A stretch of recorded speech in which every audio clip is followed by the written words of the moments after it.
Good. So where are you up to on this whatever you call it? Journey?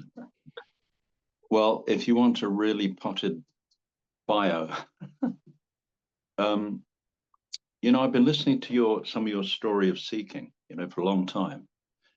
That fits me, or fitted me, maybe 30 years, but it doesn't really matter.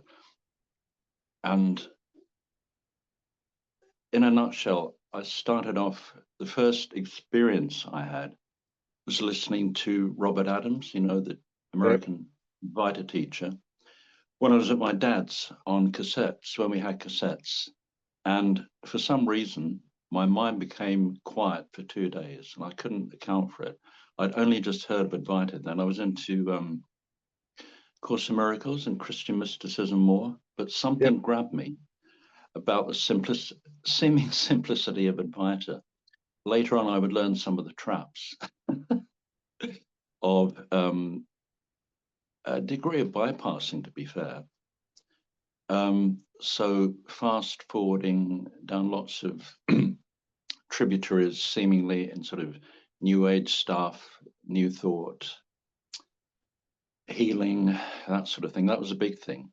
Wanting to fix things used to be big because that was the teaching of some of these new thought things, as you know.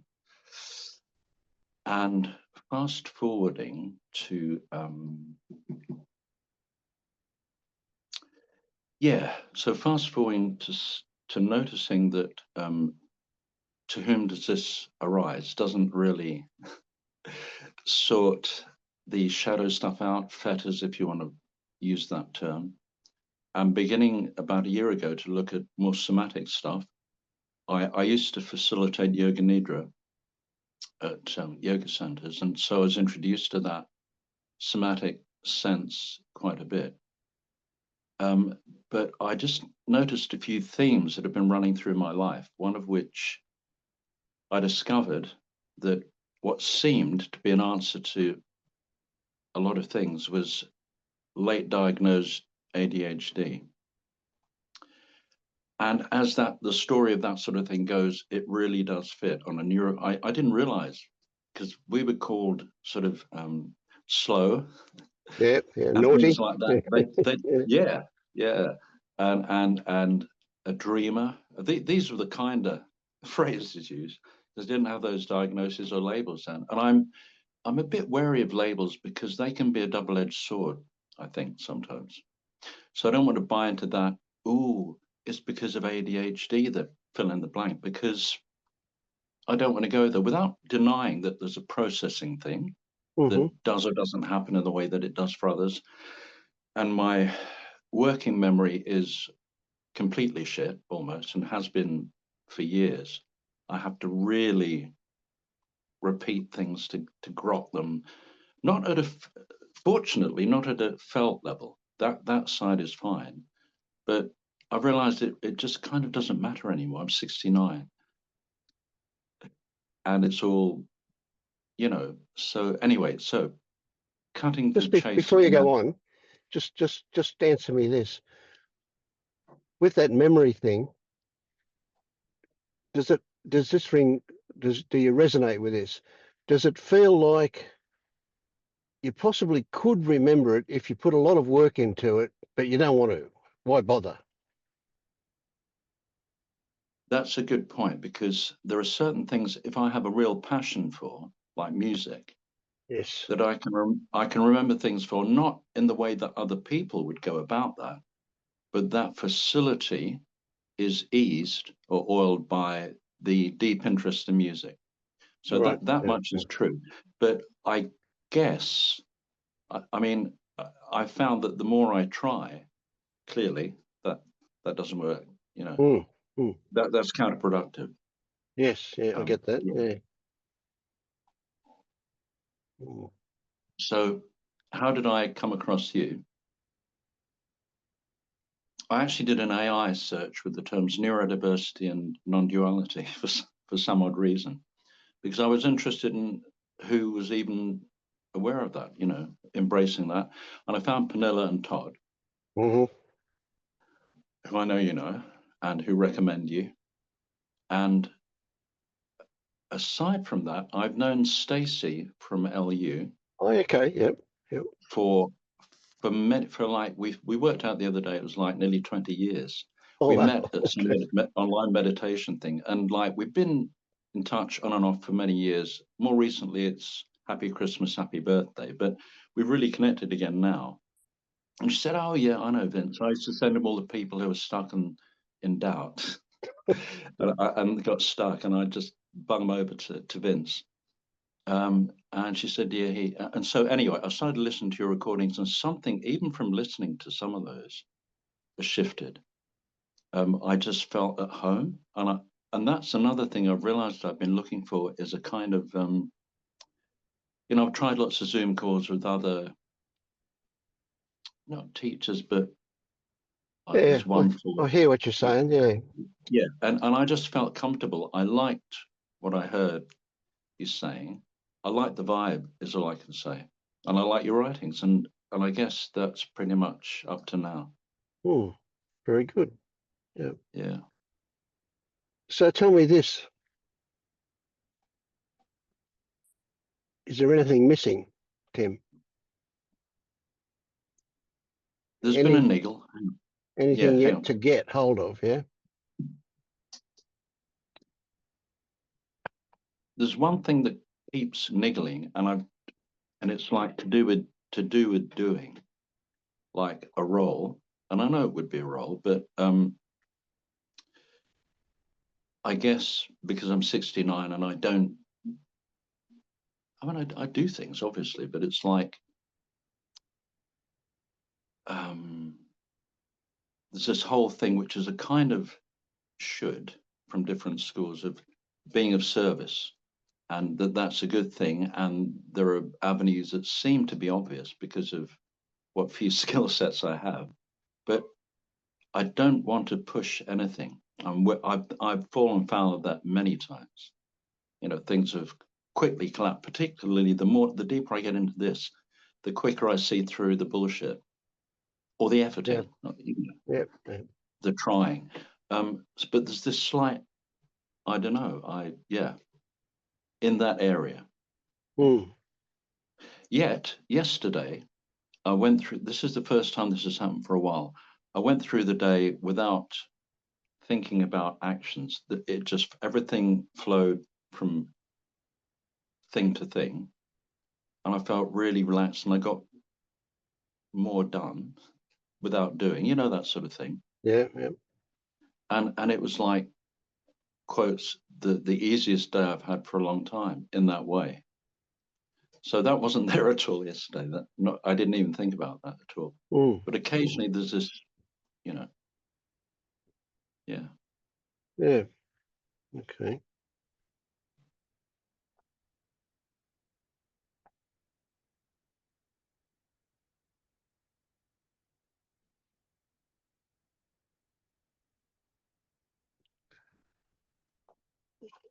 You kind of already answered this, but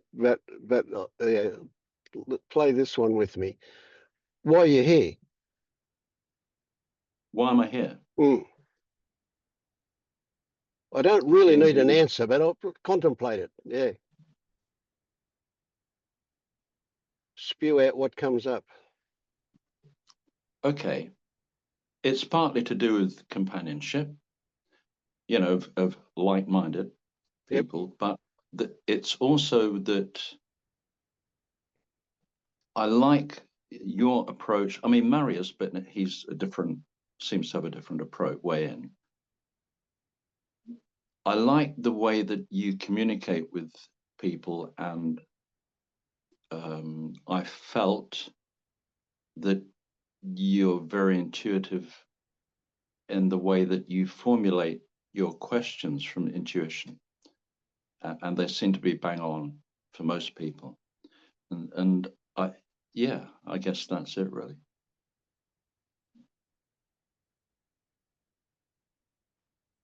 Hmm. Welcome. As far as I know right now. Yeah, Yeah. absolutely. Yeah. Yeah. So do you get that? And what you just told me was probably I don't know how to put it, the most obvious stuff, and that underneath that is more stuff that's not Okay. clear, doesn't Right. really, yeah. Yeah. Okay. So I'd never heard of the structure of the fetters until I went to Pernilla and Todd's site, but the content was familiar of Mm, most of them from other reading and teaching, that sort of thing, and shadow work. And then I listened to a series that Todd did with one guy called Daryl. It's like weeks and weeks they committed to meeting and inquiring. And I noticed some similar, this has happened a lot recently, even with some of your story, but a lot of similarities with the guy Daryl, who he told was taking through the inquiries. And I like the rigor that Todd employed and the honesty that he evoked, or the guy Daryl had, that allowed him to really look, more deeply. mm. And so I'm aware there's like clearly still attachments and aversions and all the things that are listed, Of course, and yeah, that yeah. there is no there and all the stuff we know, we read about and know. Because I Mm, used to see it in a very linear way. Unfortunately, Pernilla and Todd don't see the fetters in that linear mm, hierarchical mm. way. Yeah, they're And atypical with the clearly people fetters. Mm. say it again, sorry. So they're a bit atypical with their approach to the Yeah, fetters. Yeah, yeah, yeah, which I is good. noticed that. But I I liked it concur. because it's Yeah. more holistic or circular, or Yes. Yeah. because people clearly, I mean, this is what makes me laugh about. I've heard people have a pop at some of the fighter teachers, but people sitting there comfortably in the stool, serene, and I thought, I kind of don't buy it. It sounds really, I don't disbelieve them, but it's like putting a puppet there in a Yeah. certain relaxed stance with, good posture. The particular person I'm thinking of, who shall remain nameless, is English, that's the clue. And just seems to be, someone pushes the start button. And they go, yes, to whom does that come? Can you find that, And I think, fucking hell, I just, that's really what I think. And Yeah. there Yeah. must be something. What do you do? Surely your wife, who I've listened to, who's a completely different character, I could imagine you arguing over breakfast about something. Anyway, so that's a slight tributary, but yeah. Yeah. Yeah. So Yeah. I I get don't know what how you're I got saying. there. Yeah. Yeah. Yeah. But I thought, let's be honest. I mean, let me be honest, self-honest, and really look. And yeah. Yeah. So yeah, Okay. there is that kind of stuff. Yeah. Attached, Good. subtle or not so subtle attachments and aversions to it. Mm. Yeah. Okay. So my my in-depth reading of you after 3.5 minutes, what a joke, is, look, I'm pleased you're here. I'm super pleased you're here. Now, these are really informal, I insist that they be informal meetings. You know, if you've got something to say, jump in and say it. Don't ask permission to say it. Don't put your hand up or do Right. any of that stuff. Just say it.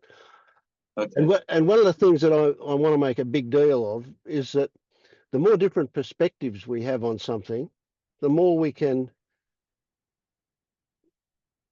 find out, the more we can discover. So looking at things from a different angle, the same thing from a different angle is good value. So, and of course, Yeah. you're going to have a different perspective to me, and so does everybody, So consequently, jump in if you've got something to say. If you feel like something could be helpful for somebody or not, doesn't matter. Just jump in, be relaxed. Yeah. Yeah. Thank you. That's what I noticed by listening to. I've been binging a bit on some of the recordings, and I just like the way that works, where people say, um, yeah, just getting a different perspective, and people literally saying that this is the way I see it now, and I didn't then, and I hear what you're saying, Vince. I'll try that. It's very fluid, and I Mm. like that rather than having the guy up on the stool prescribing, Yeah. the Yeah. Yeah. prescriptive stuff. But Yeah. Look, I'd have to go out I and buy sound like I've some got a bit of robes. bait. Say again. I'll have to go out and buy some robes. Yeah, or just a Yeah. nicely pressed white shirt. Oh, yeah. Okay. Yeah. I don't think so. Yeah. Well, there you go. Yeah. Mm. But yeah, so yeah, Well, welcome, Tim. Thank you. thank you. Mm. Mm.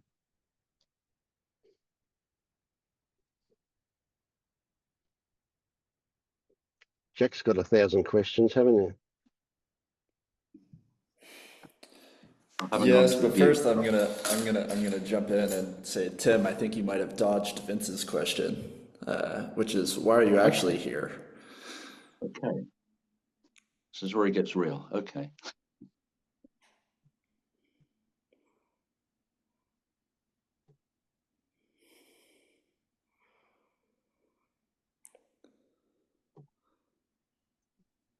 I would still go back to what I said then, and I'm open to looking, and I can't find anything yet, which is what I just said.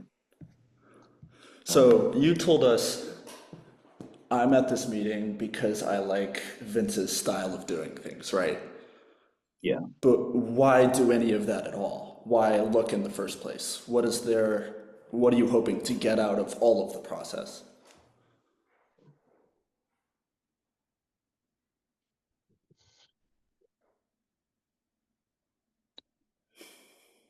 Going on the recordings that I've listened to so far, it's just a feeling thing, and I can't. I'll try and put my finger on it. Um,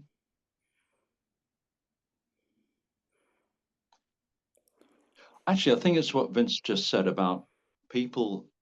This is one of the things, people approaching this whole thing, whatever it is, awakening, I don't know, liberation, from different angles, and finding things that really click.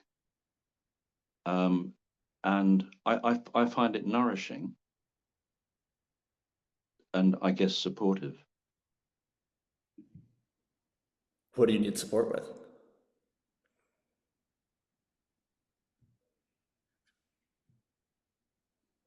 Okay, I think it is to do with a kind of companionship thing. I mean, I don't know that many people in the real, not the non-online world, locally who are into this. There's one guy who was a Buddhist monk, um, and I like. I'm used to small groups and stuff like that. But I'm guessing that I'm not mind reading. I'm guessing that you're looking for a deeper thing. I can't find it yet. This is the same answer. I'm definitely looking, but I don't see anything yet. Vince, do you? Mm. So Jack, are you saying that you imagine Tim has got some motive that he's not aware of, or that Yes. he's actually avoiding, or Yes. yeah? And that's just a sense, yeah, of something you feel. I would say so, yes. I would Right. also Okay. say that it's pretty common for seekers, period, to they're seeking because of something, not just seeking because they enjoy doing it. Like they hope to find relief or happiness or something. Like for example, you say companionship, like do you feel Mhm. lonely? Would might be a question I might ask. I don't know. I'm just Okay. Yeah. curious. Sometimes I do, but it's not like a chronic. I mean, I've got family here and stuff, and even on my own, I don't feel lonely. It's just, if you like, in this subject area, I enjoy these things. I have for years. I found it, I couldn't avoid, something was spurring me on. Excuse me. Yeah. I don't really think I'm seeking per se, not that I know of. There doesn't seem to be there's that jigsaw puzzle piece. And then I won't have to go to meetings. It's not really that at all. Okay. Yeah. But if you come up with something, that's fine. It's explicit rather than implicit. It'd be great. I'm open to listening. So let me ask you, Jack. I mean, I have in the back of my mind that, of course, what we perceive in other people is a projection of ourselves. That at an That's where my idealistic mind's from. level. Yeah. Yes. But it is. We imagine that everybody thinks and feels like we do. So we tend to put other people in our shoes or try and fit them into our shoes, so to speak. So would it be accurate to say, Jack, that you're not you're still seeking? Absolutely. And I think I will be fairly transparent that I maybe am here to get something, even if I might not find it or might realize that that is the problem itself. But yes, I'm Yeah, definitely yeah, projecting okay. that onto Tim. Yeah, yeah. So would it be reasonable? I'm asking you to fantasize a logical kind of puzzle here. Would it be reasonable for you to say that you can't imagine what it's like to have been a seeker and then not seek anymore if seeking drops? I'm sorry, could you rephrase I might have just misunderstood Yeah, what you're okay. asking. Would it be reasonable to say, from your experience, I don't mean, would it be reasonable to say that you can't imagine what it's like to be an ex-seeker, Yes, I or can that say that. you can imagine, but it's not based on anything other than what the mind turns up. Yeah. Yeah, or maybe even I can't really imagine it. Mm, mm, It's not my lived experience. yeah. Yeah. Mm. So it's perfectly reasonable for you to imagine that Tim has got something that he's looking for, and of course he has got something that he's looking for, but it's probably not a tangible thing as far as I can tell. So that's all. But we'll see. It'll turn up or whatever. Yeah. Yeah. So do you get it that if you're a seeker, right, just using that term seeking, well, it tends to have evolved into something that applies to this kind of thing, doesn't it? But if you're seeking, you're looking for something, aren't you? Yes. Right? You can't even really say you're looking at something because you don't know what that at is. You can only imagine it. But you're looking for something that you don't know what it is. Okay. Yeah, I can. Yes.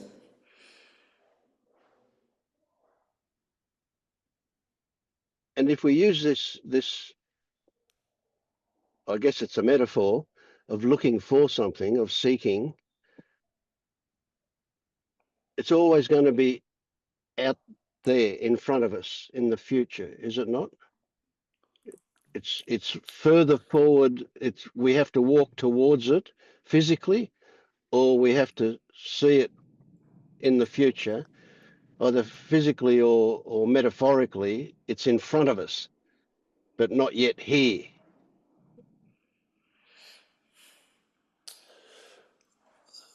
Well, presumably I'm under the assumption that it is something to be gotten. Like, say Yes. I Yeah. don't, Yeah. but say I wanted a pot of gold, I would get it, and then, I have it. Yeah. Yeah. Yeah. Yeah. Yeah. So the reason that I'm kind of harping on this one is that this is the eternal problem that we have with this kind of stuff. That while you're looking for something, looking into the future, looking ahead, you're missing out on what is already here because you're looking past it.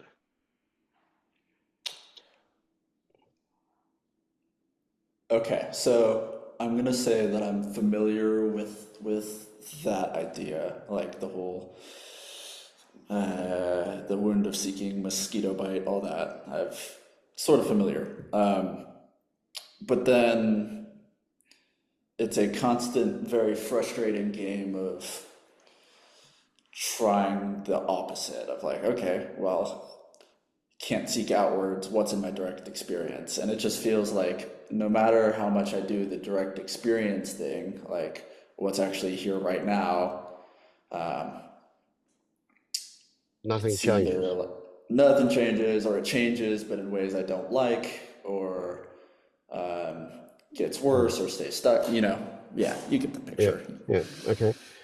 So if we take a step back or a step sideways or something, and we look at what is the point of a direct experience? What is the value of having a direct experience? Why do we focus on that as a thing?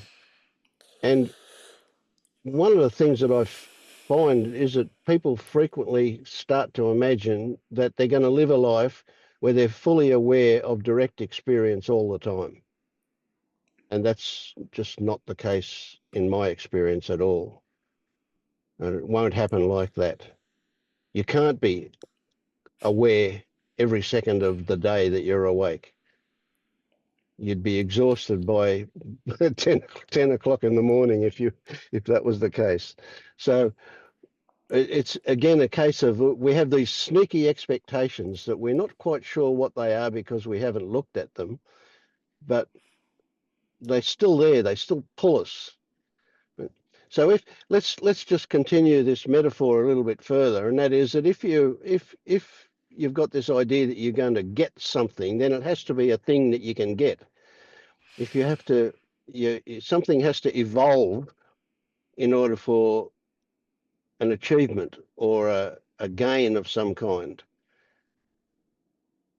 But really what we're doing, and you've probably heard this before too, is we're really uncovering what's already there. And so the thing that you're looking for, you've already got. Only you don't know you've got it because there's stuff in the road. That's a better way of describing what we're doing. It may not be helpful. I'm not sure it's helpful or not. Okay. Ramiz asks you, how does seeking appear in your experience? What are you looking for? Have you defined those things? How does seeking appear in oh, okay, I see that. So how do you know you're seeking? I mean, seeking is just the word I'm using, but like Yeah, really yeah. it's been trying to, like the last couple weeks, months, it's been like what I would call working through and trying to get in contact with the sensations in my body. And it's been known by pattern and story to be like shame or sexual desire and frustration with that and doubt. So it's like, okay, drop the story. Let's just get in contact with what's here. But then there's very much a sense of like doing it wrong or Okay, right. That's it. Stop. doing Yeah, as Tim said, or yeah, and those are all stories too. I get yeah, that. yeah, yeah. But probably that one could be right. You're doing it wrong. Okay, okay, maybe or might be. Yeah, but it is a story, that's for sure. Yeah, yeah, I get that. Yeah, yeah. All right, let me say this and see how you respond. The main reason for triggering a direct experience in somebody, or somebody having a direct experience, a seeker having a direct experience, in my mind, is for the realization, for the recognition, the clear recognition that there's a difference between what is actual and what is conceptual. That's the whole thing. So what we've got is we've got you. believing a whole lot of concepts are actual things. We've got you responding to a whole lot of stories as though they were something tangible, not just a story. Now, sometimes that's appropriate and sometimes it's not, but and in the beginning, they're mostly not. But we can certainly look at that a bit more. But so have you, I don't want you to say, I get it intellectually. Can you say something a bit more than that, that you actually appreciate the difference between what is actual and what is conceptual? Have you experienced that? I would be very upset if I had not at least one time experienced the actual at this point. Like, I do a lot of looking and then looking past that and then looking past that, or Yeah, yeah. trying to So, separate the thought from the gut clench. A lot of gut yes, clenching. yeah. You know, So you would say that you do recognise um, a somewhat unique experience of experiencing the sensation without stories pushing or pulling it. yes. Yeah, excellent, excellent. That's good. That's good. Right.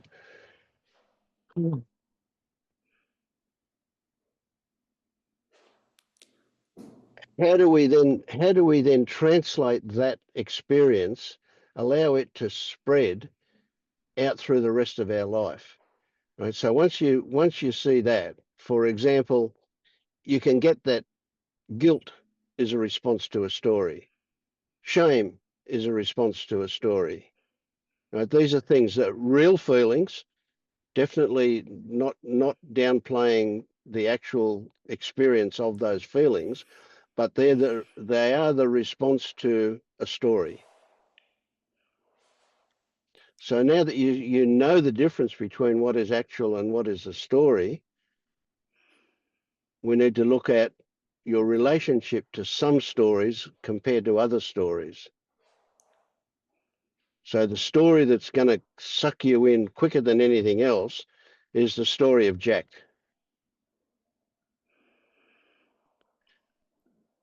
Jack has characteristics.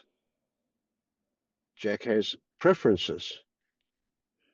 So what's the difference between a desire for chocolate ice cream and a preference for chocolate ice cream? Let's just pretend that you like chocolate ice cream. Right? So you can say, well, I have a good feeling when I have chocolate ice cream, right? There's a reaction to it. Now we're talking about to chocolate ice cream. So maybe you need to be blindfolded and have something put in your mouth that you don't know what it is, and it turns out to be chocolate ice cream, and then you respond to the taste. Right? You're not responding to expectations about it because you don't know what it is until you taste it. But you know it's cold and it's smooth and it's chocolatey. So you go, chocolate ice cream. Yeah, I like chocolate ice cream. Right? So there's a body preference that says chocolate ice cream has a good reaction in with this body. Right? But then there can be the time when you want chocolate ice cream, and especially if you haven't got any and the wanting is there, right? That's a different feeling, isn't it? That's desire.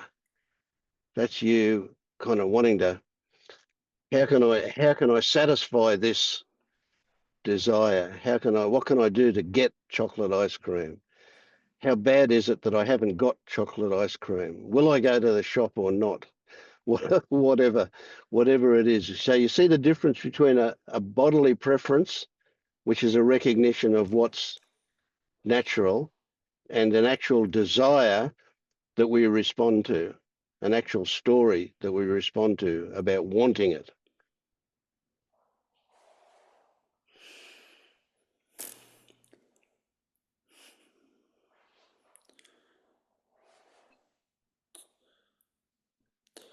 I'm gonna say maybe, just because at least how I experience it, it's just kind of a mess of contraction, tension, just kind of throughout the day. Like I don't meditate, but I just do this all the time, and it's so I'm gonna say maybe no, I don't really understand the difference. Mm. Sometimes there's maybe an impulse like go to the store and I see that like mental image, gut contraction. Might feel the same thing later actually eating the sandwich or a different version of it. But no, I just get confused really.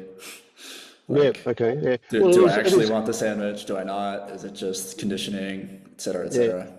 Do I? Yeah. Yeah.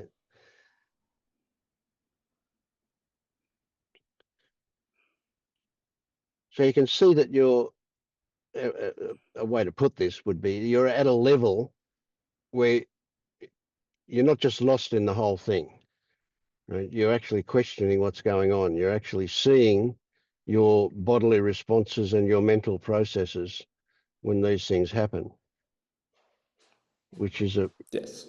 a major step away from just being lost in it.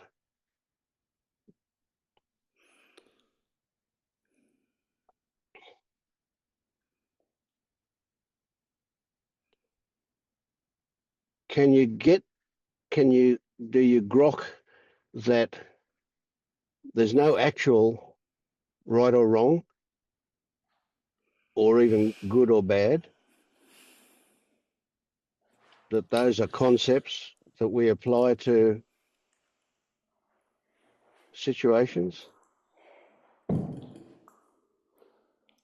So I understand. In fact, at one point I realized that like I was holding on to the words, like those words as concepts in my body, and tried to let those go. But now it's closer to like still just the mess of like, for example, I've been beating myself up because like I hear that contraction equals resistance. Yeah. And you know, I don't think that's necessarily true, but it's like every time I do something I want and my stomach is like, "Eh," I'm like, oh shit, maybe I don't want this now. So Okay. Yeah, I see a bit of that. Right. Yes. Yeah. So what I was starting to say before, I, you can see that you're no longer just lost in this thing that's going on. It's not no. Now you're aware of aspects of it, right? And this is a continuation of that, right? You're at this point where you're questioning what's happening,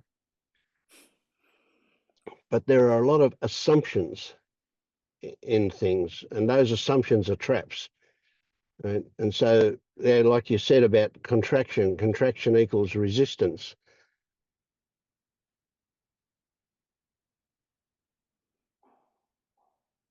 It's a good one to get lost in because you can say, well, what is resistance? And then you can turn around and say, well, it's a contraction. Well, it's kind of but it's more than that, isn't it? It's a whole lot more than that.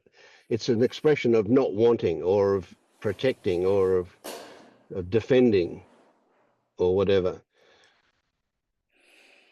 So what I'm trying to say is that you're at a point where you need to discriminate about your discriminating.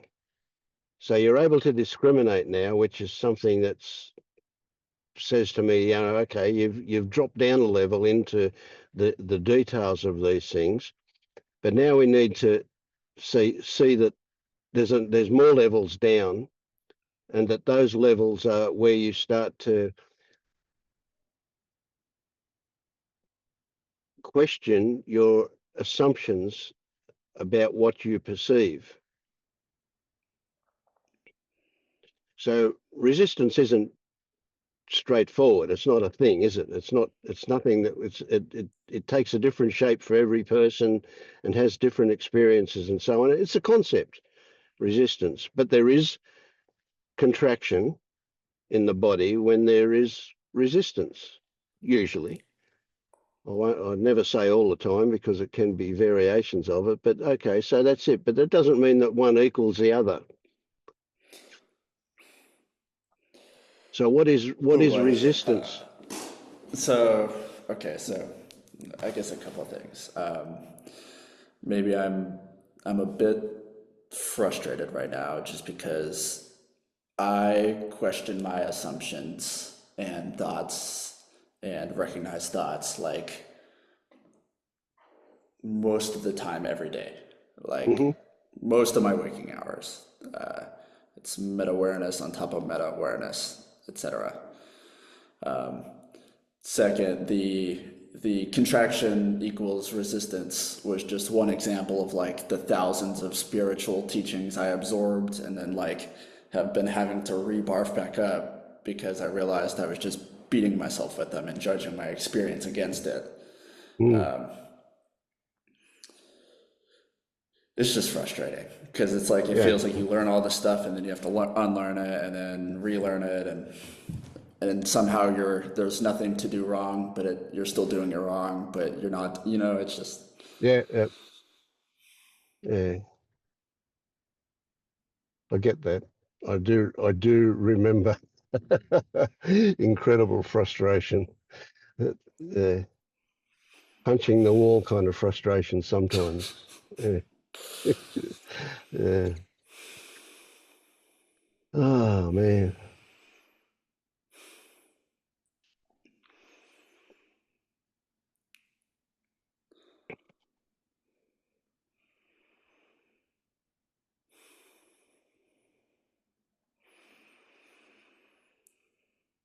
Wouldn't it be good if we could sitting. just throw all beliefs out and start again? Yeah, sitting with it is good. Thank you, Vince. I don't know if you didn't necessarily say anything, but Could I jump in, Jay? yes, of course. Okay. Um, I found one of the thoughts that was on a loop for several years was to do with comparison. Um, like I mentioned, the guy, it doesn't have to be a guy, on the stool, whoever it was, whatever they said in the books, I just didn't match up.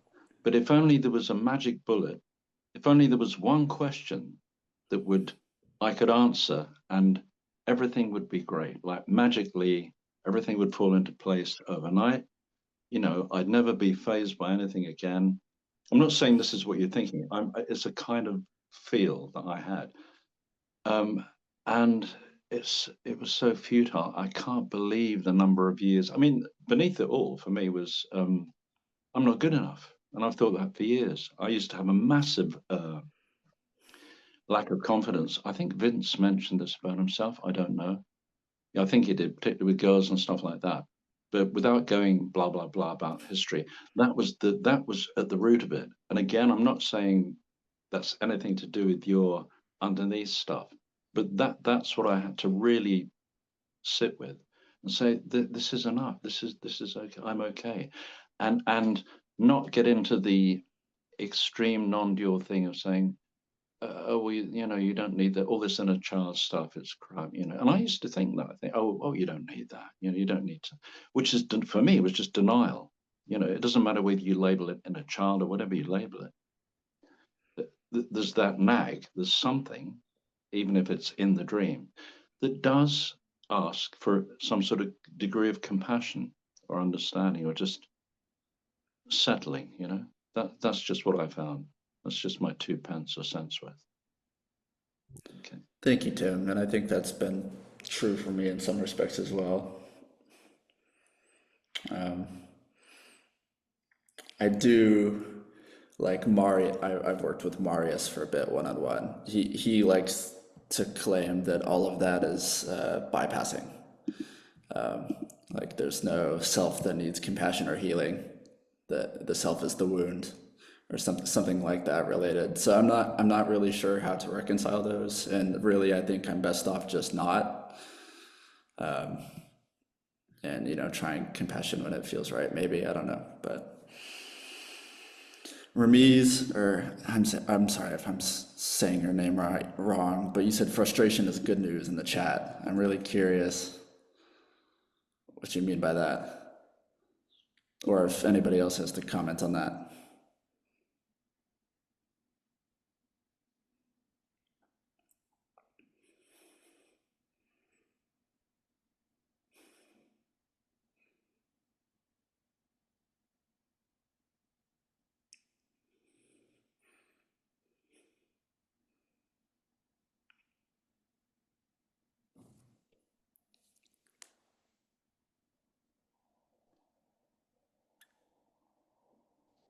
when I read what Ramiz wrote, I was nodding. You know, I was agreeing with him that yeah, the frustration is a good thing. I don't know how he means it, but I can say, to me, it's good news that there is activity. It's good news that your energy is moving. It's good news that the questioning is happening, and the included in the frustration is an intense desire for resolution that doesn't get satisfied. That's why frustration is so painful, because it doesn't get satisfied. It's like the non-resolution aspect of it is where suffering comes in with frustration. But the fact that it's there, to me, says is a good thing. I don't know whether what he said about that.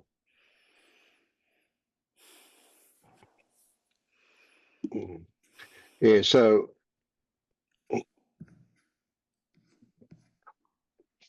look, without knowing lots of stuff, I want to say to you, Jack, I believe that you're going to wake up. Thanks, Ed. Whatever you want to call it, however you want, whatever you have to go through to do there, you'll do it. What I see is persistence. You know, you don't keep coming back to these meetings if there's not some attraction for you, and you have, whether even if that's just the frustration that's got you back. You know, something's going on, and you're moving and you're looking in the right direction. I want to say though, and it even though it was for me a spiritual quest as a seeker, since then the whole spiritual thing is bullshit. It's just human stuff we're talking about. We're just talking about not being conditioned in such a way that we respond with unpleasant experiences. That's really all we're talking about. We're not talking about complete deconditioning, because we can't. You know, we've got to have a whole lot of the stuff we've learned. So when we talk about conditioning, we're talking about stuff we've learned, whether we've gone out to learn it or whether we've just absorbed it from our environment. But it's stuff we've learned, and I guess it has a particular flavour, and the flavour is a flavour of truth or rightness for us. But a lot of that only exists because we don't look at it. Once we start to look at it, a lot of that stuff kind of disintegrates. You can see straight away that regardless of the fact that, let's take shame as an example, regardless of the fact that that's a response to a story that may or may not be true, there is that unpleasant experience when that happens. So there's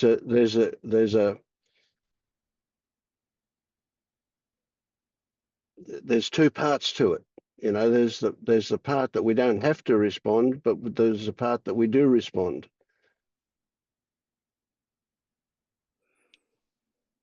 Now the thing is the way to shift our perspective is to look at it and remind ourselves that nothing is wrong ever. There can be nothing wrong.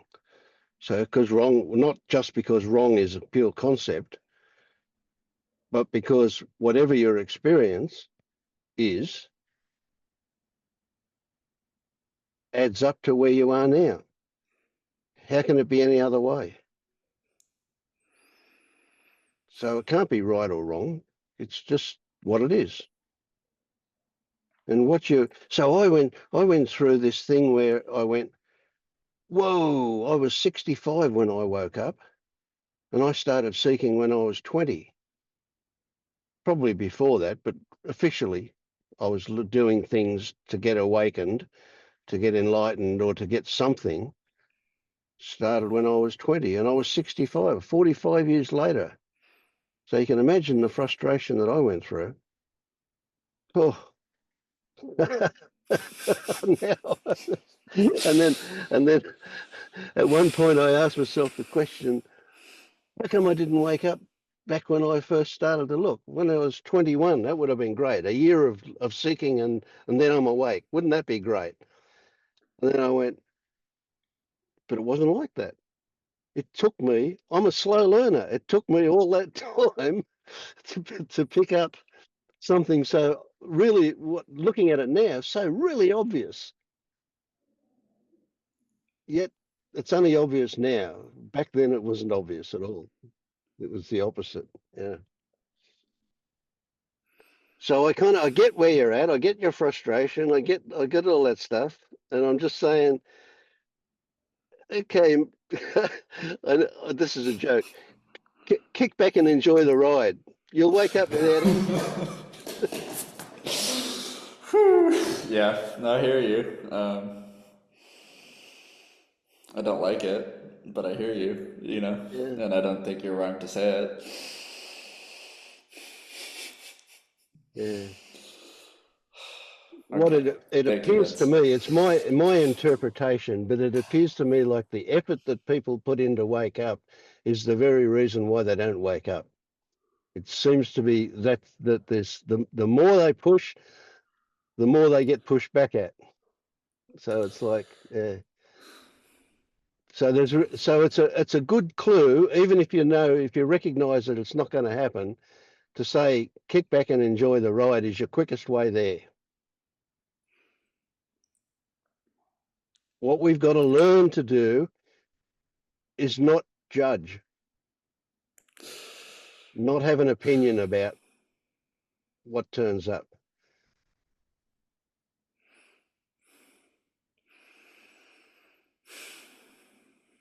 So that's not really learning, it's unlearning, isn't it?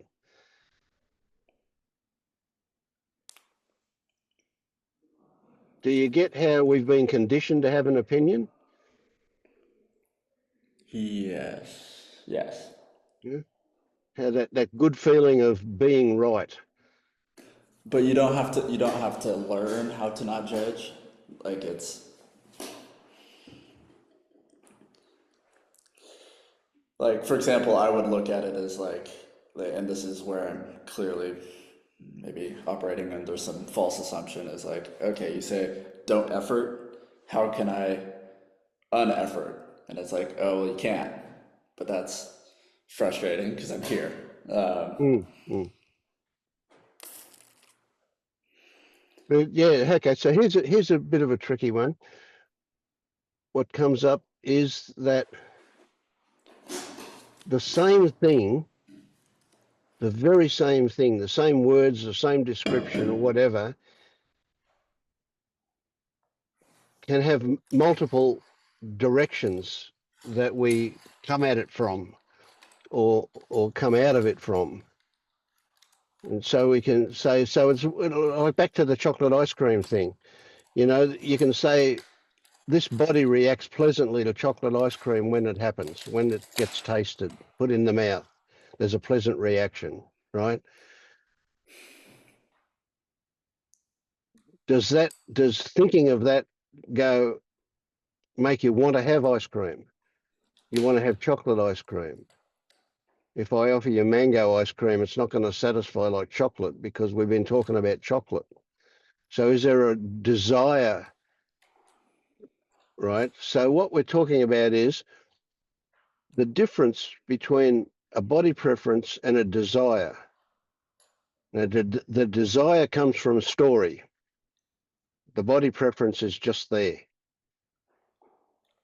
So we've got the same thing, but two different ways of looking at it. And it's the same thing with everything. There are multiple ways of looking at it. And when we get down to the details, and this is what we're doing here to a fair degree, is we're learning to sink into the details and see them clearer. And then we start to see what's really behind things or what pushes things.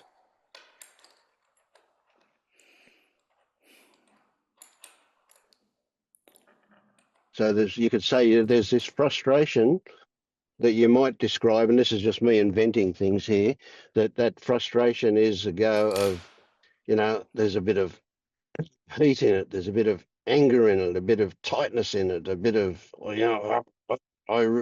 this is, you know,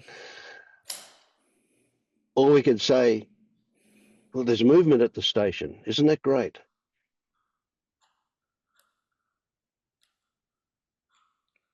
Could say that. Okay. Well, I have a So, lot to so think about. yeah. You're down at this level now where you can take the one thing and start to look for the different ways of looking at it, the different ways it's seen, and you'll see that you automatically approach it in one particular way. And by looking at it in detail, you'll start to see alternatives. Now, it's not that one's more right than the other, just that those alternatives do exist. Whereas before we got into this stuff, there was only one way. And do you mean different stories or like dropping stories? Or do you Yeah, mean different okay, ways all of right. looking at it? Well, you're also at the point where you can start to appreciate that stories aren't just stories. So we're now looking to say that stories frequently lead us astray. Let's look at our relationship to this particular story, whatever one comes up. And it's your relationship to the story. How do I hold the story? Is it important? Is it big? Is it me? And particularly if it's personal, if you can say it's about me or mine or my or I, any of that stuff is immediately kind of taking you off into a place that you don't need to go.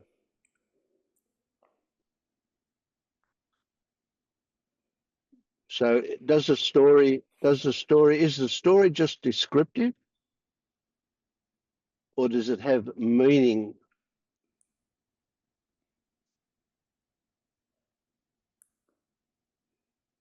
Okay. So Thank another you. way to look at that would be, who writes the music for this score? What's the music telling you about what's going on? The background music that we don't notice most of the time, but it's telling us when to get excited and when to lay back and when to wonder.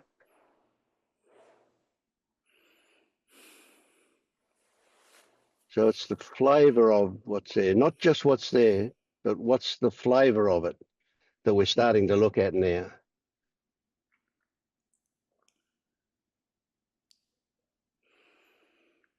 And again, it's an experiment, isn't it? It's all experimental. No right or wrong. It's a case of, what are the possibilities here?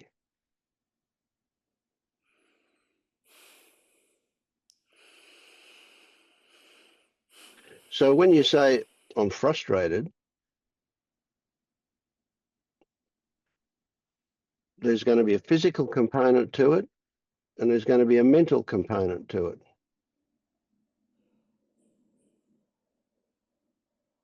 And there's no right or wrong thing to do, but to look at as many of the components, pull it apart, allow it to become all of the different bits that are involved in it, and look at them, and look at always at your relationship to them. So those stories that are going to cause suffering are always about me. But there's a whole lot of stories that are not about me, and they're probably mostly useful stories. Even if you say, I need to go to the shop and buy milk.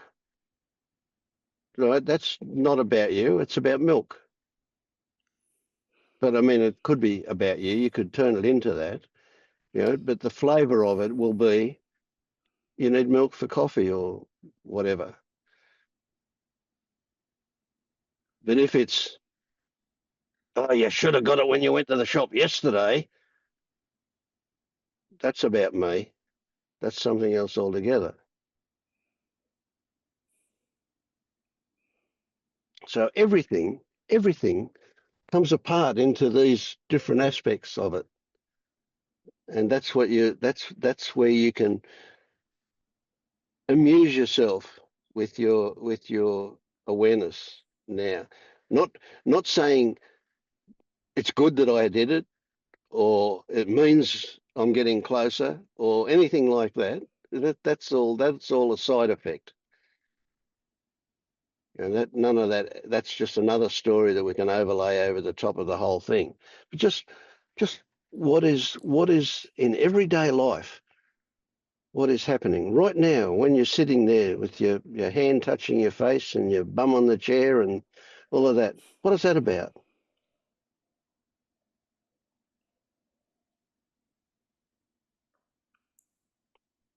It's not about anything unless you make it something.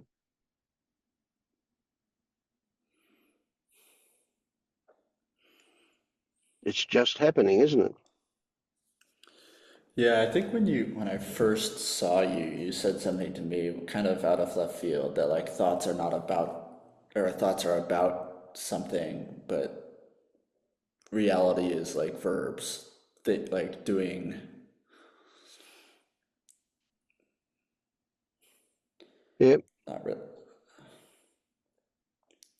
I didn't really get what you were getting at because there had been very little context, but I don't know. Mm.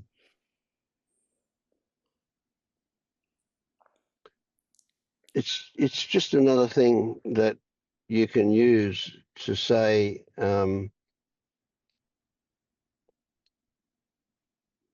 if it's a verb, if it's an ing at the end of it and it's a verb, then you can see that it's a happening.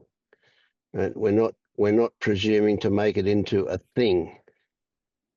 And so a lot of nouns are abstract nouns, but we take them to be concrete nouns. Nouns like shame, awareness, guilt, or fear. All of those, they don't actually exist as anything. They're just words we use to describe something. But that's not a thing that we're describing. But because it's presented as a noun, that's what language does. We make it, we turn it into a thing.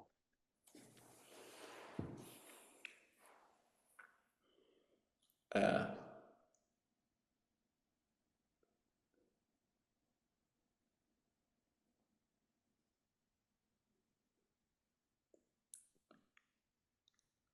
okay, I think I maybe get that. Yeah.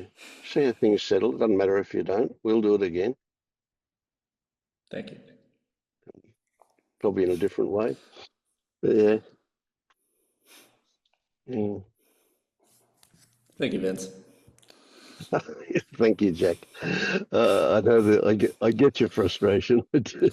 I'm not that frustrated right now. It's, I'm just in a limbo state, you know.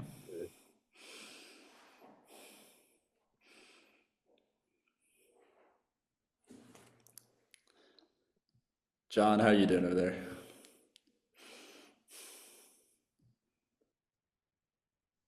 Good, thanks, Jack.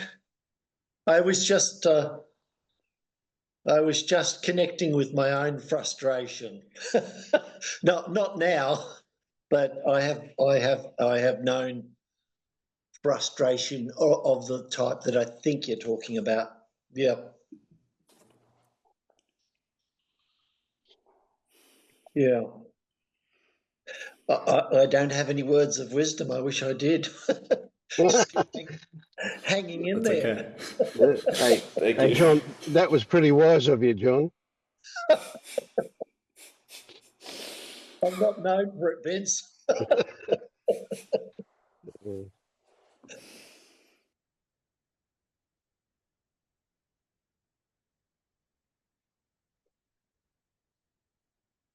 One of the things I read years and years ago, back in my early days of seeking. Well, when I actually my beginning first couple of years of my seeking, I tried being I became religious.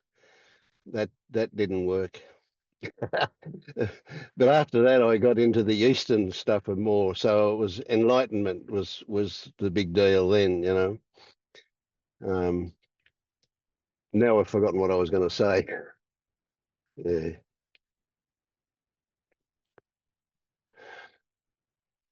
It'll come back or not. Mm.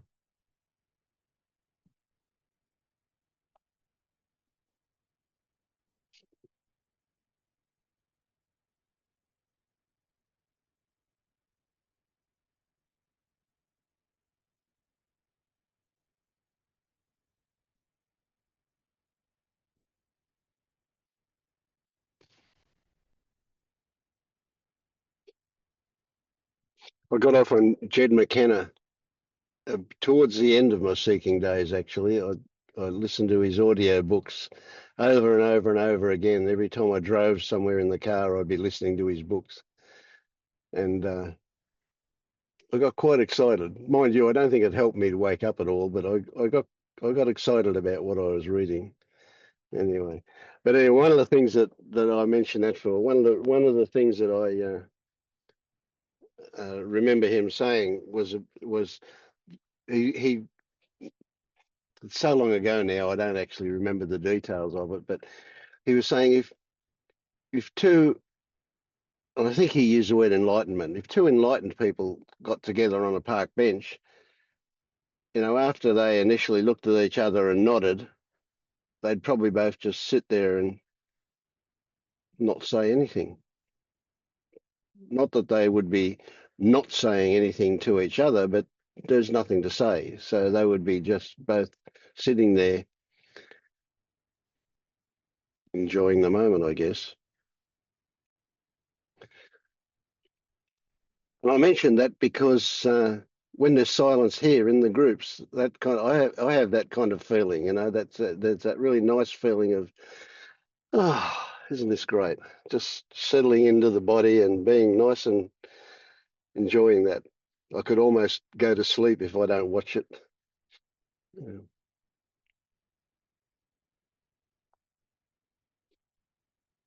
They might just sit there and talk about the weather too, Vince. Yeah. My last teacher said when he saw his last teacher, they just after he, did whatever, the final thing dropped for him, they just sat around and watched Seinfeld. But I mean, all that can lead to more stories. But I think, yeah, you can sit in silence, or you can just get on with stuff. Yeah. Yeah, and have chats about just talking shit. Well, it's all shit, isn't it? There's nothing that's not shit. There you go. I don't mean shit in a denigrating way. I mean it's all Yeah, yeah, it's no, I know all what you mean. the Yeah. same. Yeah. Yeah. I frequently, this was a good one. I frequently used to we'd get up from being with people. I don't have anybody specific in mind, but we'd go, well, that was a good session. We solved the world's problems, didn't we? Until next time. Uh,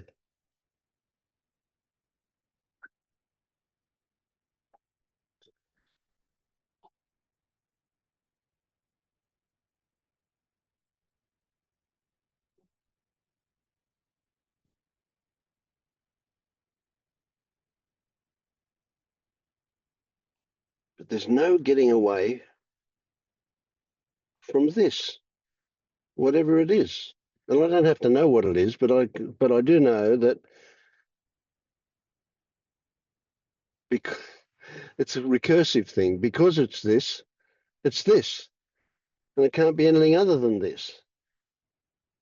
And I don't have to know what this is to know that it's this. There's just no. So that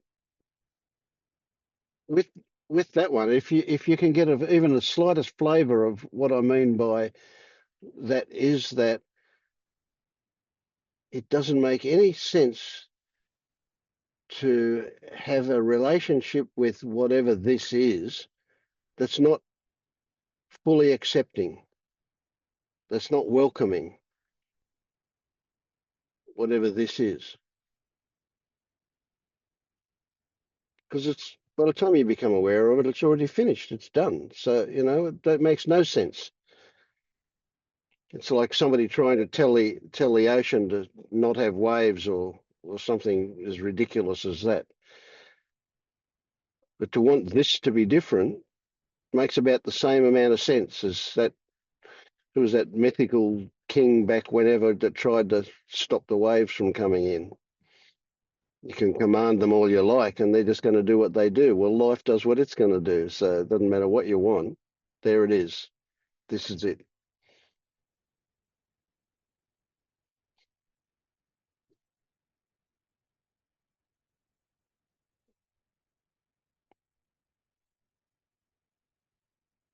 And part of what we've been taught, I would describe as arrogance. The arrogance to think that we know what it is and that we can have an opinion about it.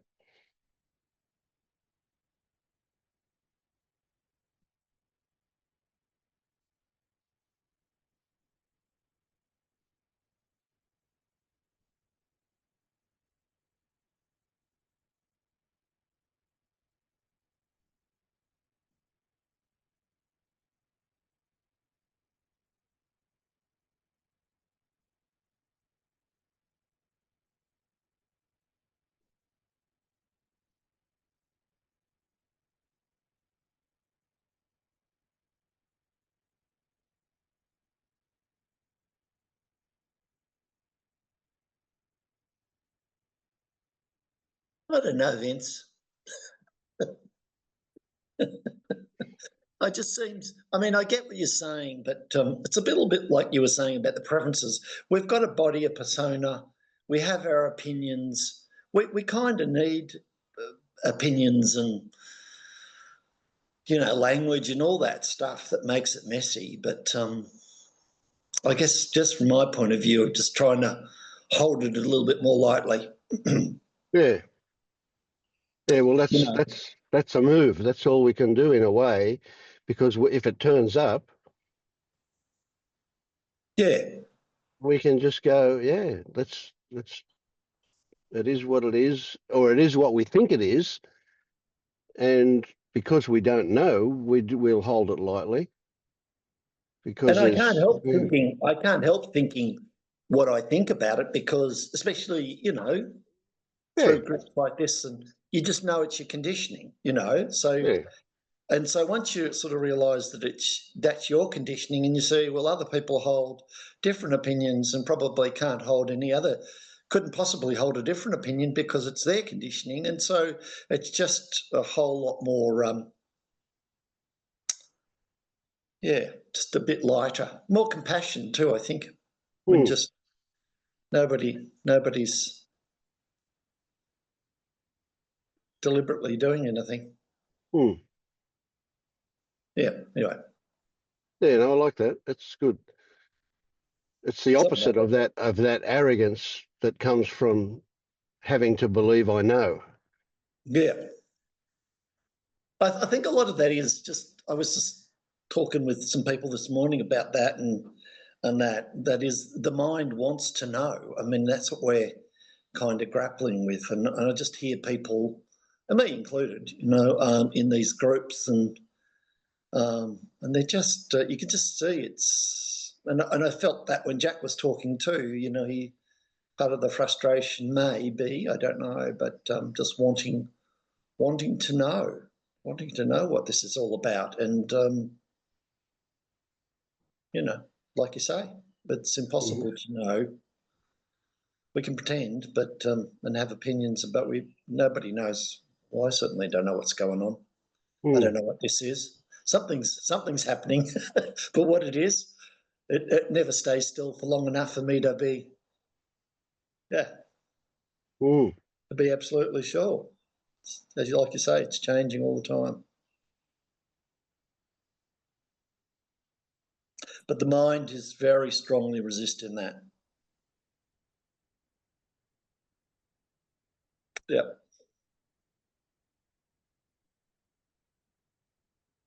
You're going to say something, Jed? Yeah, slightly different tangent. Just wanted to see if John's finished his thread. Okay. I mean, I was listening to some guys, some radical non-duality people, and Marius, the thing Marius says, which I think is why it kind of stuck with me. He said, the guy was saying nothing's happening, basically, or nothing's ever happened. And I just feel a bit mystified by that. I mean,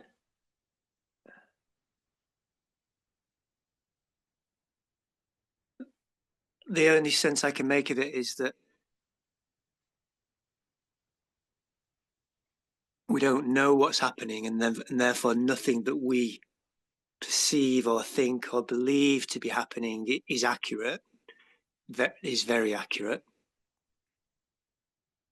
Anything more to say on that, Vince?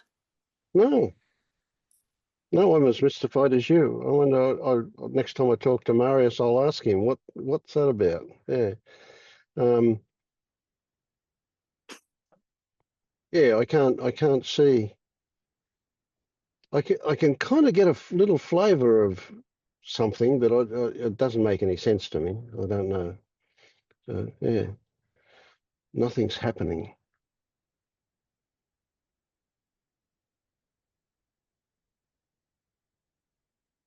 Can I chip in? Of course. Yeah.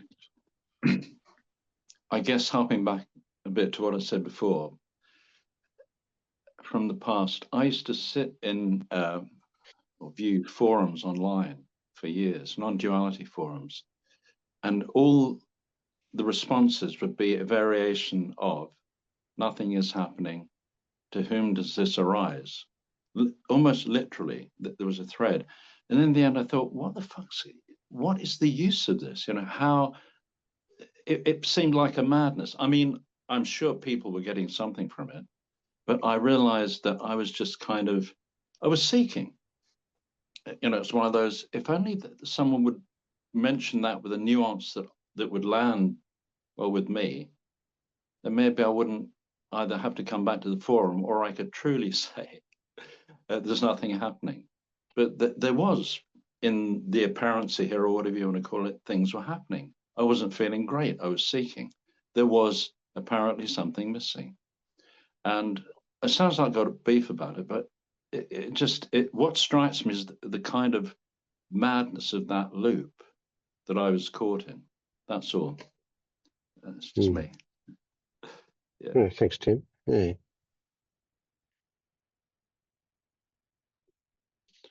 See, no, sorry. No, you go. I was going to ask Jed if he had anything more about his experience with that to say, but not if you don't, obviously. Oh, cool. Thanks, Tim. Okay.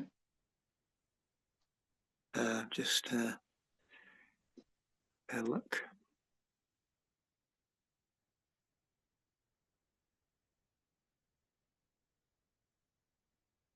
I mean, where my mind went then is that all the activity my kind of ego or identity does a lot of it does seem to be, as I've heard said here, making something out of nothing. And I think that I can see that that's something isn't really happening. But I mean, I'm just looking at nature, and it seems like there's a hell of a lot happening out there. So Yeah. again, it's the tricky thing here is, regardless of this stuff at all or any stuff, how can we possibly know what somebody else means when they say something? Well, we generally, there's a bit of to and froing going on that kind of helps us to get it closer to it, but not that we'll ever know exactly, but we can get a bit of a more of a flavour for it. So I would say that's all there is happening.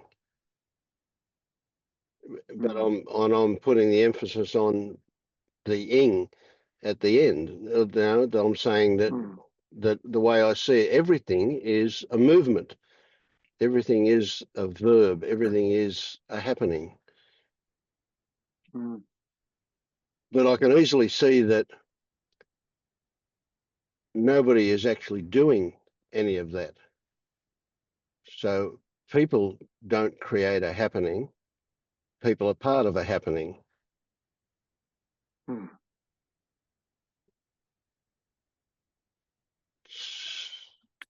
So I don't know. I mean, I don't imagine Marius is saying that it's about personal doing he was talking about. I don't know. Anyway, well, I'll ask him next time I talk to him. Yeah. I think I remembered that the last time he said that to me, I said to him, "Is that similar to saying it's all a mystery?" And I think he said, "Yeah, kind of, if you like." That was a bit of a throwaway, the sound of it. If you like, yeah, yeah. Who knows? Yeah. Well, we'll chase it down. Because again, it could just be a valuable perspective to look at things from. Yeah.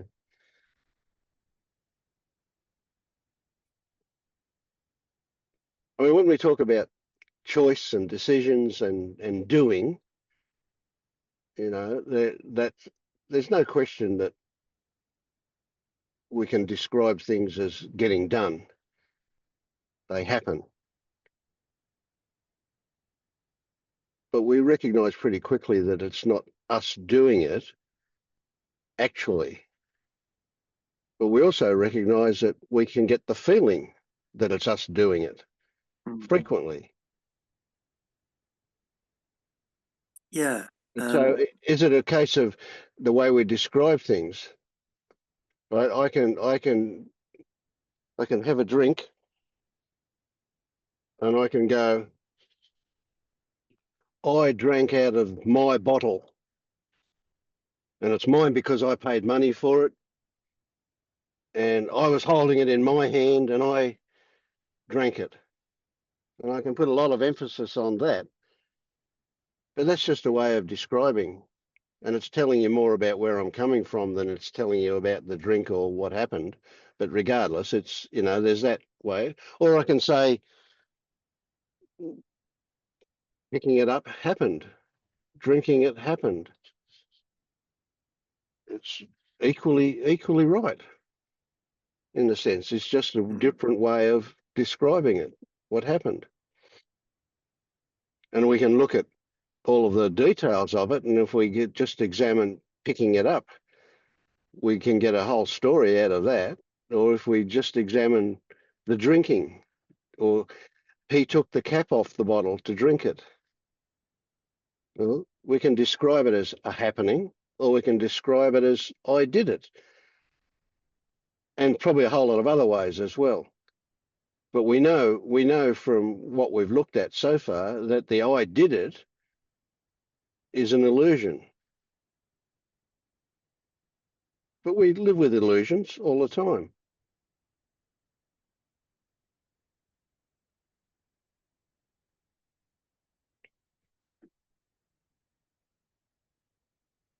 They're useful.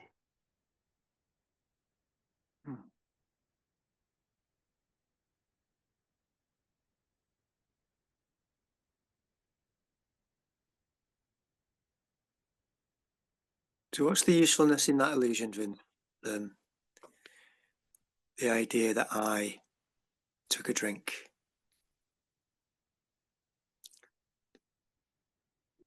I'm not sure what your question is. What the illusion is that I did it. Yeah. The illusion Well, I'm is just that, asking. You that said when that. I say I did it, I'm describing more than the action that happened. Yeah. No, I'm just saying. You said illusions are useful. Oh, some of the illusions are useful, sure. So the illusion when you stand at the end of a road or you're looking down a road and it gets narrower as it goes off into the distance. That's an illusion. You know it doesn't. You can go down to where you saw that tree right down the other end where the road only looks to be that wide. When you get down there and measure it, it's exactly the same as the road in front of you. It just looks narrower because of an illusion.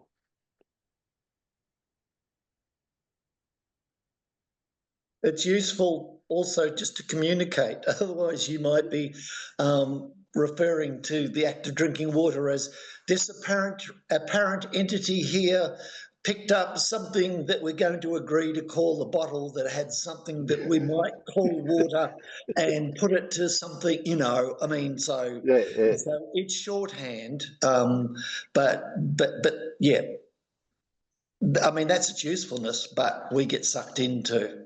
Yeah. Yeah. Yeah. And a lot of that stuff is that way. It just becomes shorthand way. And so we will say every day we'll probably say I did something, but there isn't identification, right? It's just a way of communicating something, and there's not that feeling of ownership, not that personal nature of it, right? But if it gets challenged, or depending on what the circumstances are, you try and tell Donald Trump that he's not running the world. Good luck with that one. Yeah. So it really is. It really is about our relationship to these things. How do we feel about it? So when I say I picked it up and drank it, I'm holding it lightly. I'm recognizing that, even though I'm saying I did it, I'm not really meaning that. I'm just describing the action that took place. But if you said to me, oh no, you're not doing that, it just happened, I would agree with you. But if you did that to a lot of people, they're going to say, oh, well, that's not right. And they'll protect and they'll get aggressive and they'll punch you in the nose if you tell them you didn't do it. So for those people, they have a different relationship, don't they? They need to feel competent or something. Who knows? And if I refers to this body, including this brain, I don't know, to me that seems like it's fairly accurate. This body took a drink. If I consider myself, I mean, maybe there's something I'm not seeing here about that. I think you've Yeah, tried to help me see through that before, that I am not the body. Well, a good example is to say to yourself, and just imagine, you don't have to actually do it. You say to yourself, I'm imagining that I'm going to drink a glass of water, right? So you can imagine it happening. And then if you say, I am drinking water, and watch what you're feeling in your body at the same time as say, I am drinking water. This is my water. I'm drinking it, right? You'll get a certain feeling in your body. For me, it's in the stomach area, right? And then you change it and say, drinking water happened. It has a totally different feel about it. When you just say it, I mean, it sounds weird to say drinking water happened or water was drunk, but the objectification of it changes the way it feels in the body. If you really believe that it's you that's doing it, you're going to fight me to not lose that.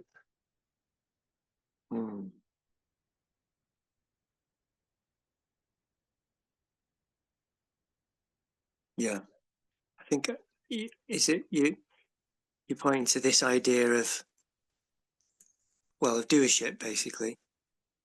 Well, it's the ownership of doing that we're talking about. Yes. So doership is a shorthand way of putting it. Yeah.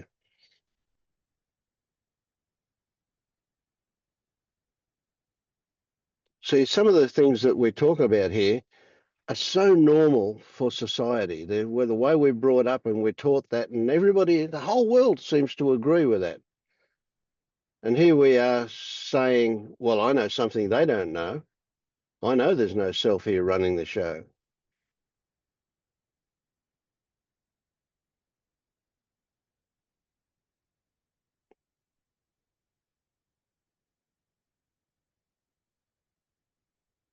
But I also know it's pointless to try and tell everybody that one.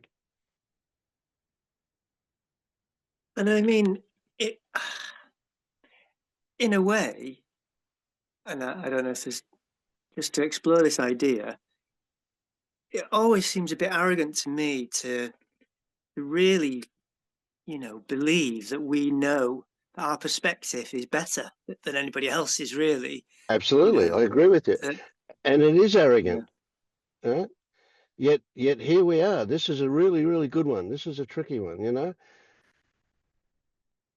Do I believe I know things that other people, let's say Mr. Average, if there is such a person out there, that he doesn't know?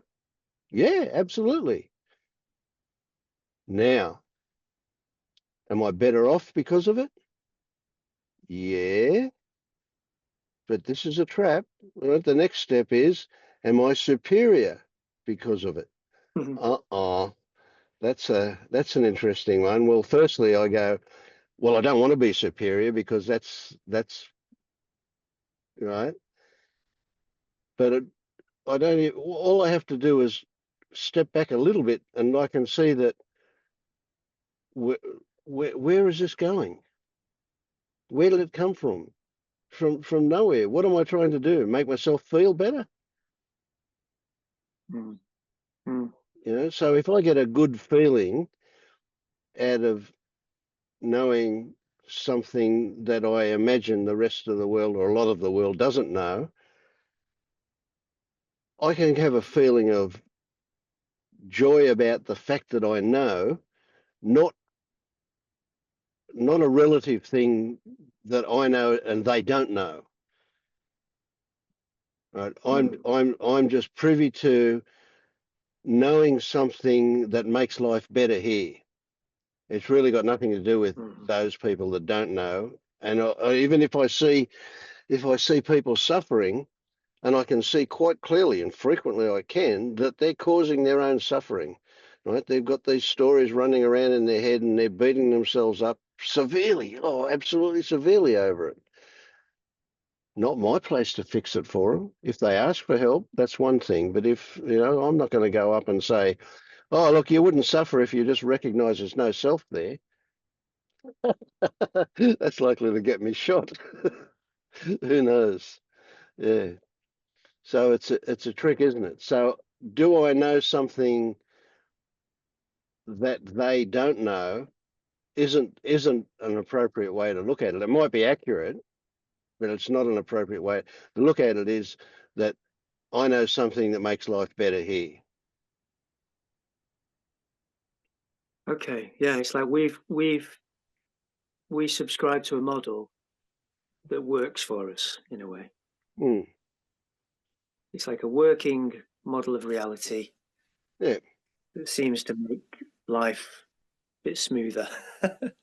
And it's not the only one, I find that to be arrogant as well, the idea that everybody who believes in a self is suffering. In a a way lot of people are not, of course. A lot of people are so comfortable they'll never question that.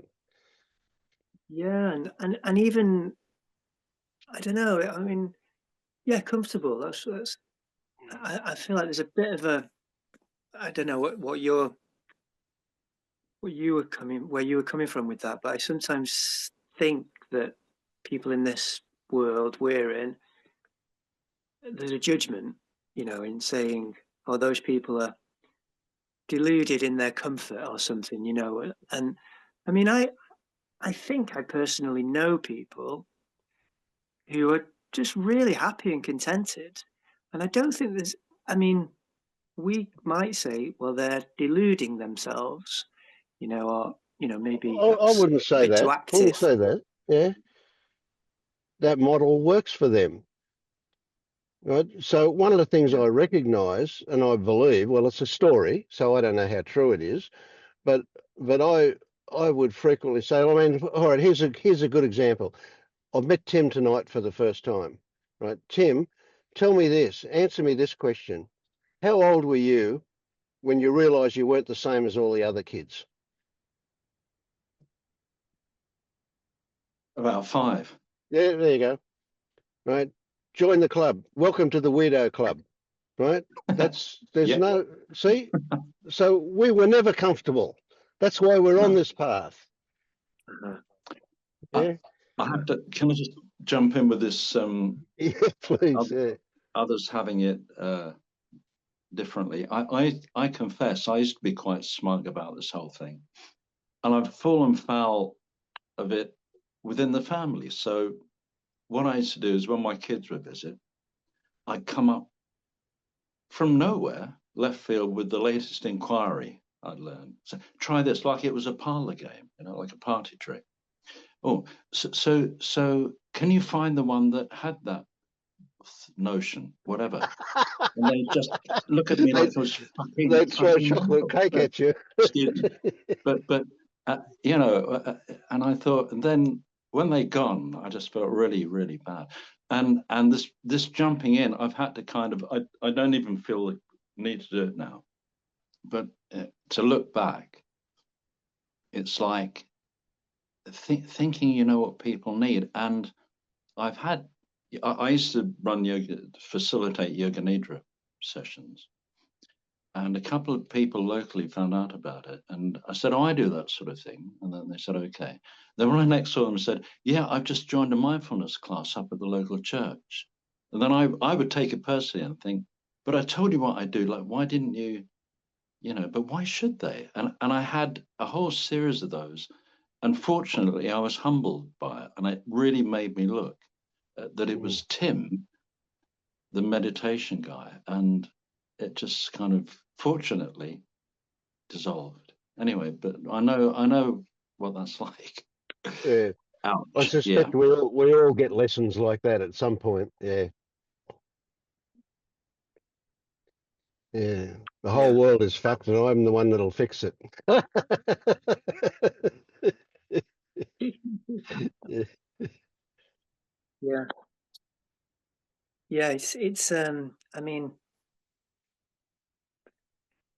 it really does seem to be the case that the world kind of takes the form that you believe it to have, and everybody has these different beliefs, whether they're you know conscious or unconscious beliefs, and the world, it's, I don't know if it's my minuscule understanding of quantum stuff tells me that the observer is participating in this reality. It really seems to be like that. Mm. Yep.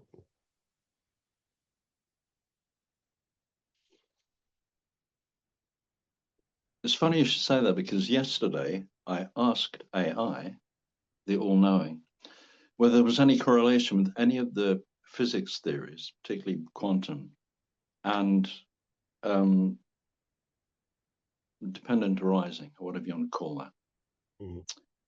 And it said there isn't really, and it said that they easily get confused, and in sort of pop psychology books they'll say yes, that's just like quantum entanglement, but if you really look, it doesn't seem to be. I don't know, it's just sorry, that's just like a coincidence that happened, but I can see how. I mean, it's like we're projecting all the time. Our perception is is the filter, and how much does that influence the whole? And yeah, it is. I'm open to that, but it was just a so-called coincidence that came up. Yet there's. I want to defend magic. There is so much stuff we simply don't know, that we do know stuff happens, we just don't know how or why. So whether, and I mean the same mind boggle happens with quantum physics. The old double slit experiment kind of thing. Immediately, and it changes when an observer's watching it. Wow, now how does that work? So that's kind of interesting stuff. But we don't know, do we? We just simply don't know. We do know that there is that Einstein spooky action at a distance, but we don't know how it affects us.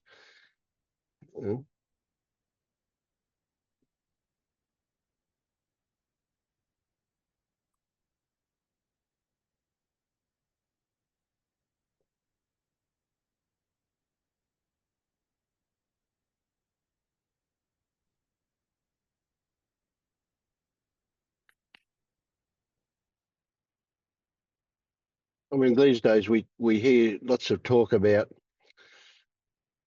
I mean, without keeping right away from the conspiracy theorist stuff, but we hear about the amount of plastic in the environment. Is that what's causing all the cancer that we've seen during our lifetime? It just happens to be the flavour of our lifetime, whereas say polio was the flavour of the last generation. Well, now we've got cancer. So is it all the plastic that we've got in our body? We've all got quite a bit of plastic in our body, right? But nobody talks about constant stress, and constant stress is something that most people live with all the time. Well, that's got to be bad for your health.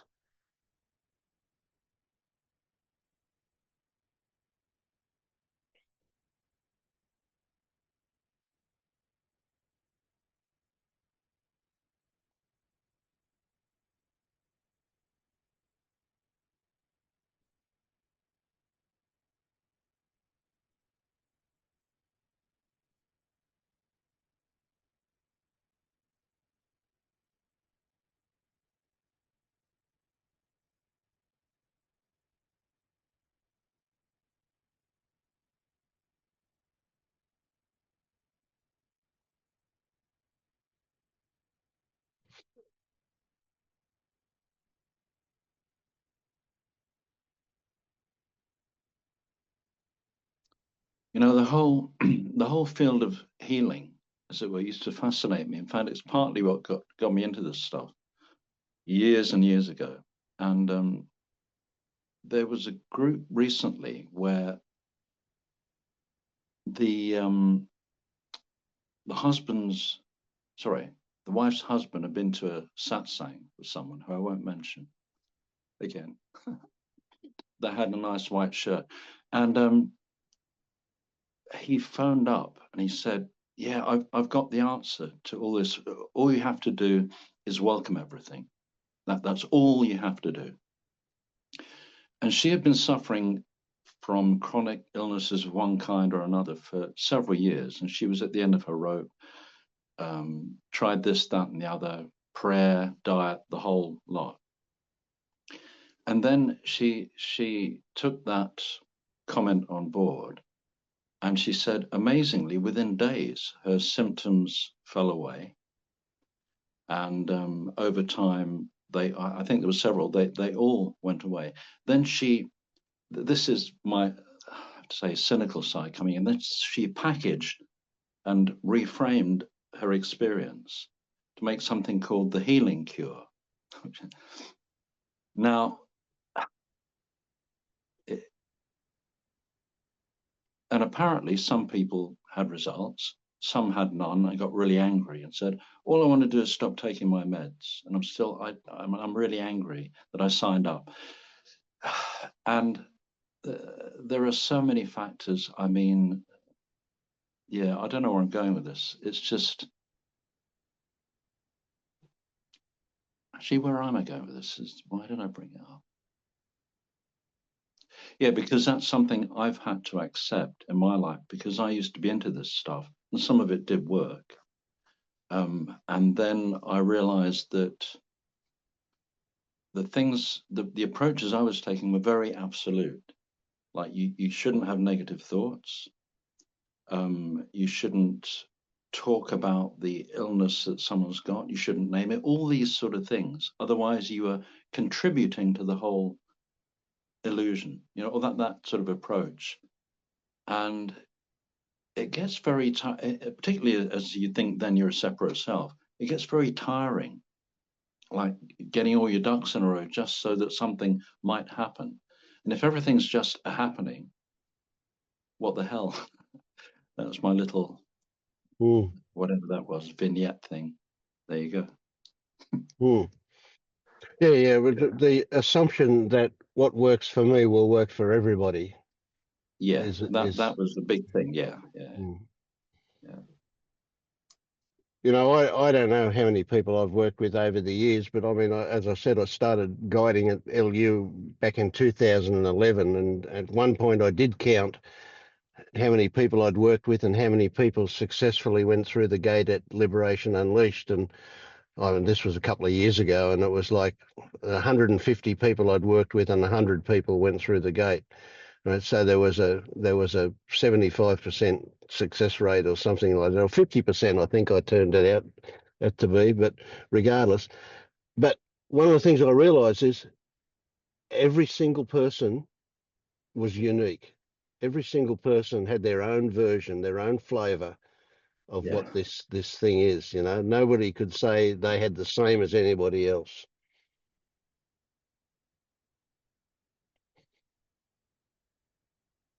Yeah. This is where I sort of used to see things in a very black and white way. It was a bit of an absolutist, not quite a neo-Advaitin. I mean, even that That's was right. too much for me. But it's like you said something about really, it's not about spirituality for you. It's Mm. more about being fully human. I'm paraphrasing what you said, and I've come to that more now. I don't even like the word spiritual. It's been so bandied Yeah, about and misused. abused, Yeah. Mm. misused. Yeah. That it's like I kind of like the term embodiment because a lot of these teachings saying that they don't say it necessarily explicitly, but you kind of deny the body. Oh, it's not Oh, important. yeah. It's just that pain is just an illusion, and that to me is like with the I was talking to Stacey about this, about how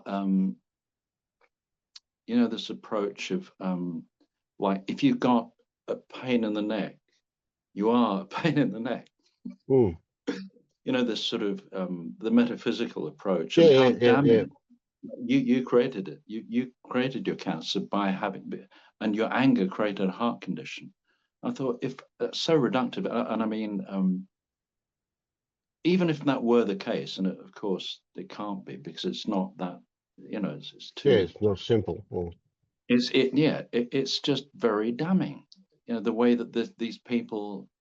Why am I going off on these rants? I don't know. It's been because I've seen so many different ways and uh, yeah, I don't know. I You're don't know why I'm welcome. getting fired Yeah. up. I should look about why I'm getting fired up about it, really, or You'll could look. you'll see or not. Yeah. Yeah. Yeah, yeah, or not. Yeah. Anyway, Mm. there you go.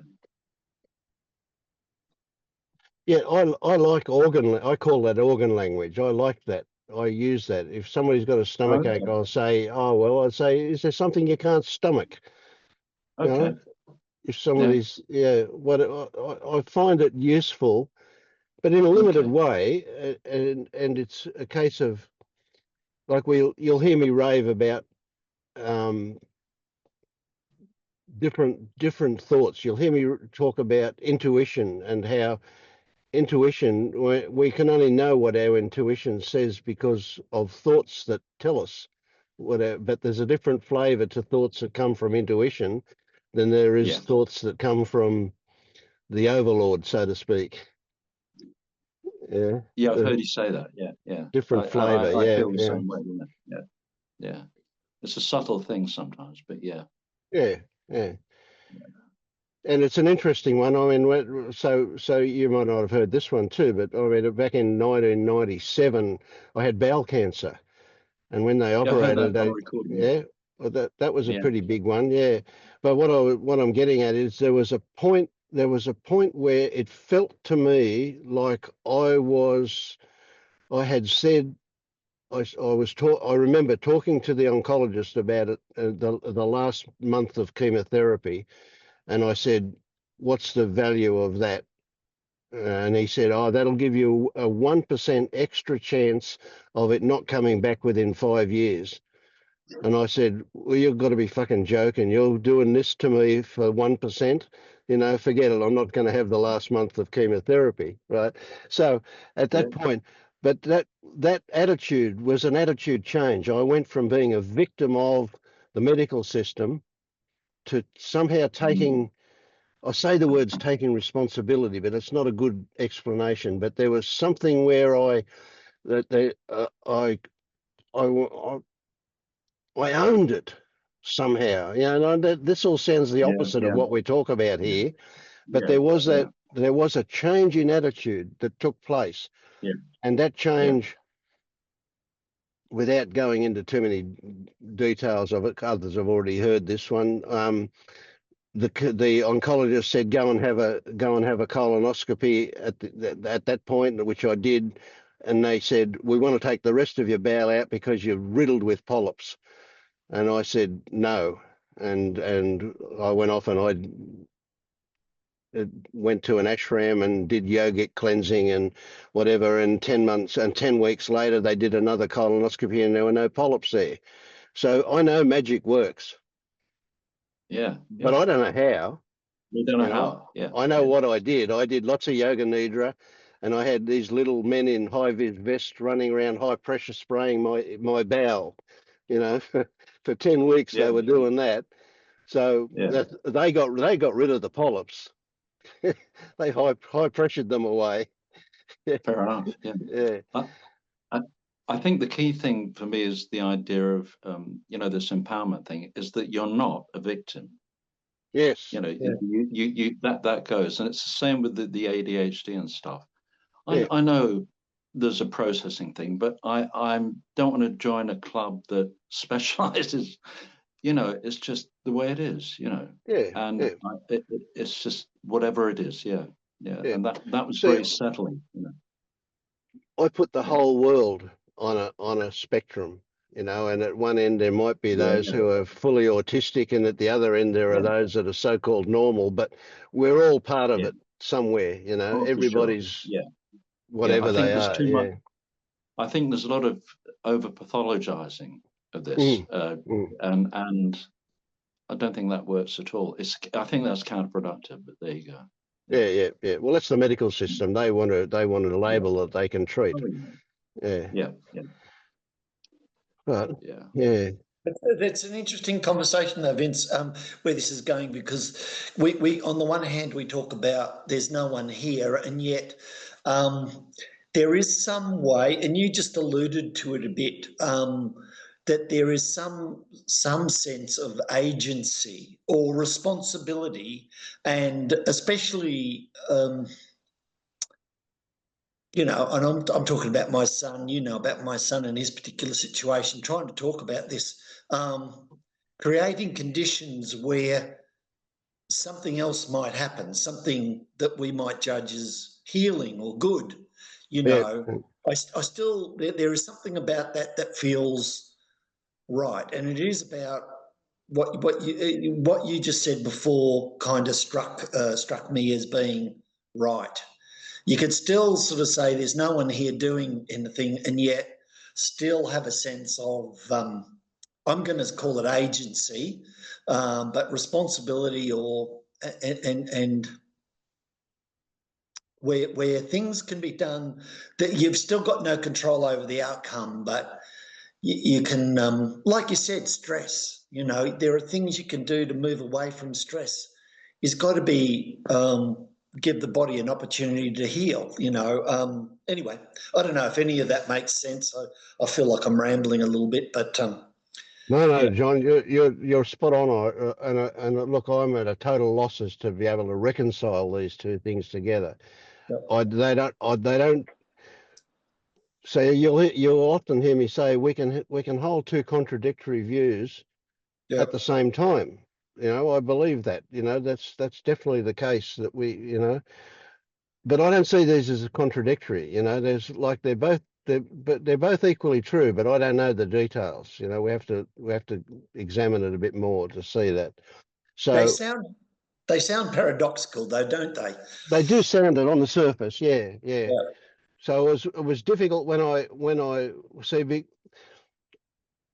had that encounter with the oncologist and that change that I remember that I was telling you about. Of course, it's only a memory, so I'm recreating it, and it's probably not yeah, the same as it was, but nevertheless, right, that was way before I knew anything about a self.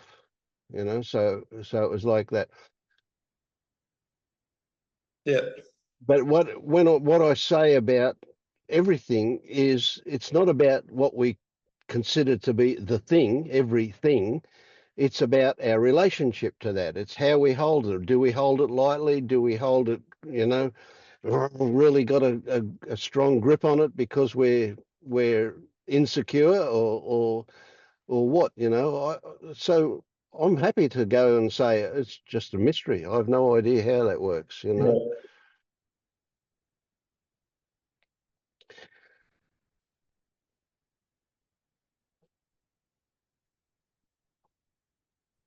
And I mean, from my understanding of what happens on the 12-step program, um, it seems that a fundamental part of it is handing over control to, a lot of people say God or Yeah, a higher yeah. power or your And higher self, your higher self, your yes, intuition, whatever you want to think it is.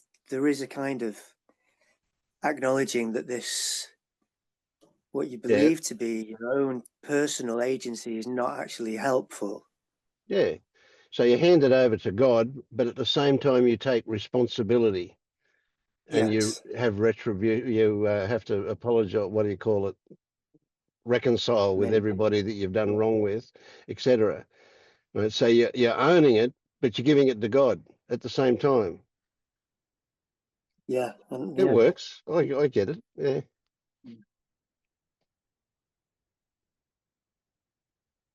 Yeah.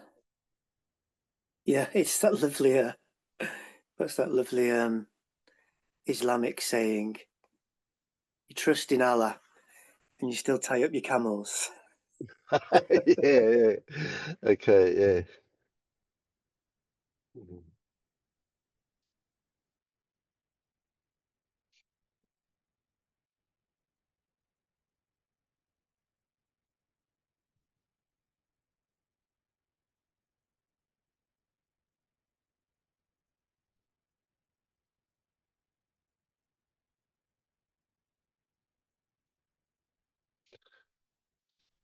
Yeah. There's a tricky one that the way language works, we it throws us into assumptions all the time. So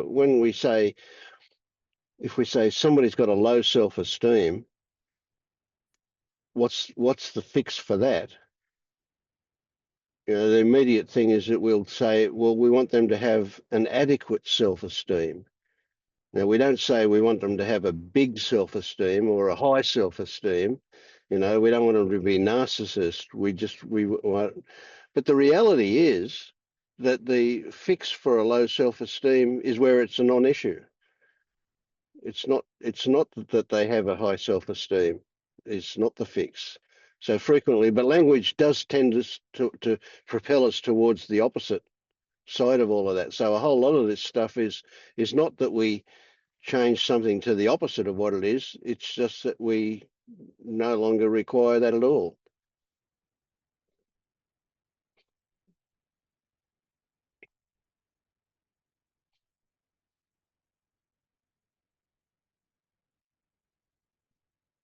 I don't know where that one come from.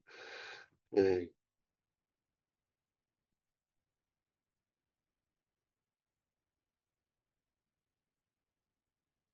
How are you, Miss?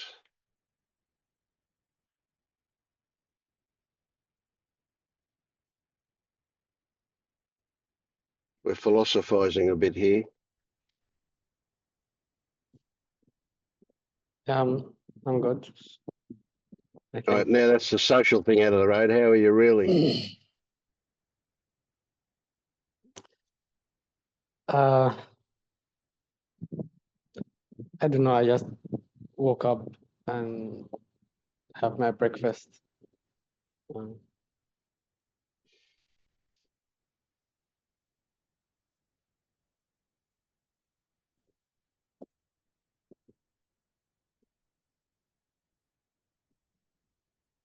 I think the usual is what I'm going through.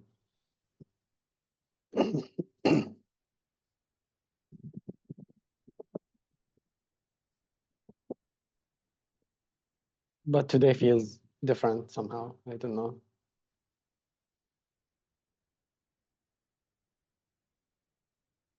So something's happened for things to be different today? Mm,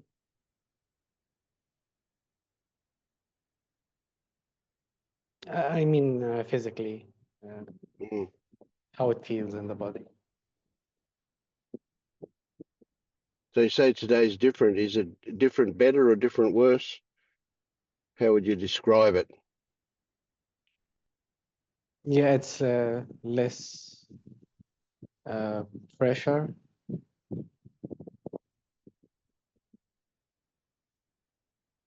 It sounds like it's less unpleasant. Yeah,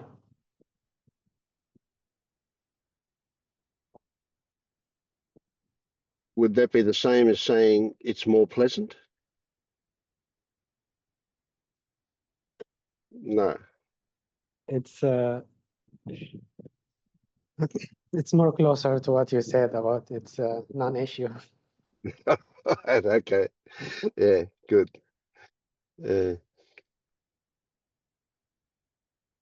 So even without chasing down, that's something. I mean, it's an implication where we assume that there's a reason why things are better today, things are different today.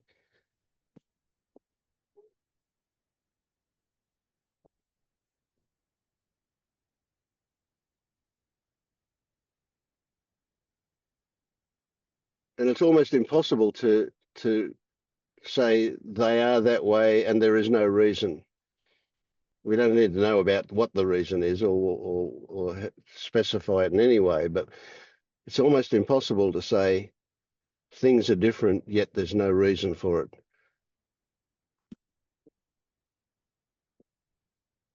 Would you think that something happened somewhere, even at an unconscious level, that's brought about this? Or is it just a non-issue that there's a reason I behind it? feel I feel like I'm more uh, aware of my thoughts in a way.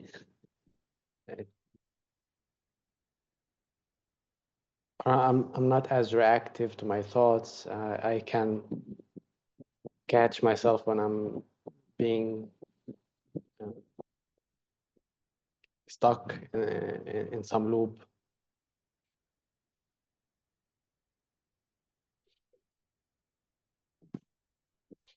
It's like there is this mechanism of like catching a thought loop and jumping from one to the another, and it's endless. And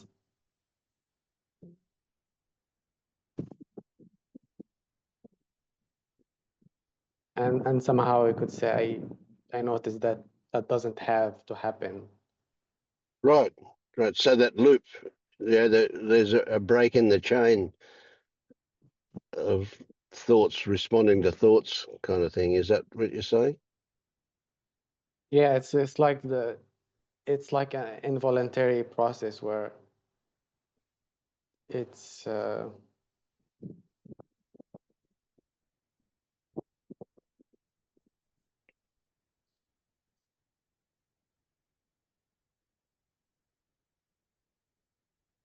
there's this feeling of I have to think about this. I have to resolve this somehow. And this impulse is less strong, I suppose. Mm. Okay. So is that also saying, is there an implication there that it will happen even if I don't do it? Yeah, it happens a lot. It happens all the time. It's but it's non-issue. It's Becoming quite normal.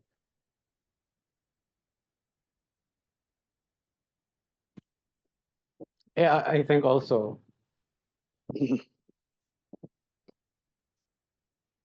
not accepting the ordinariness of this moment.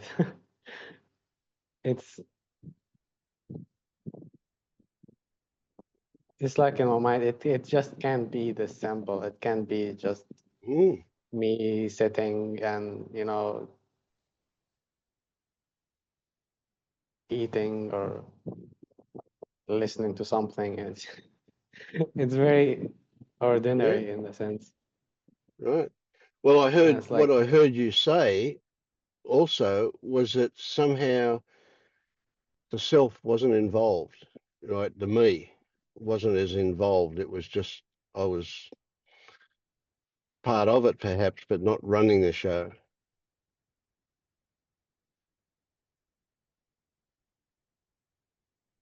No, I don't, I was don't let me put words in exploring your mouth. I was exploring this like the control thing, and it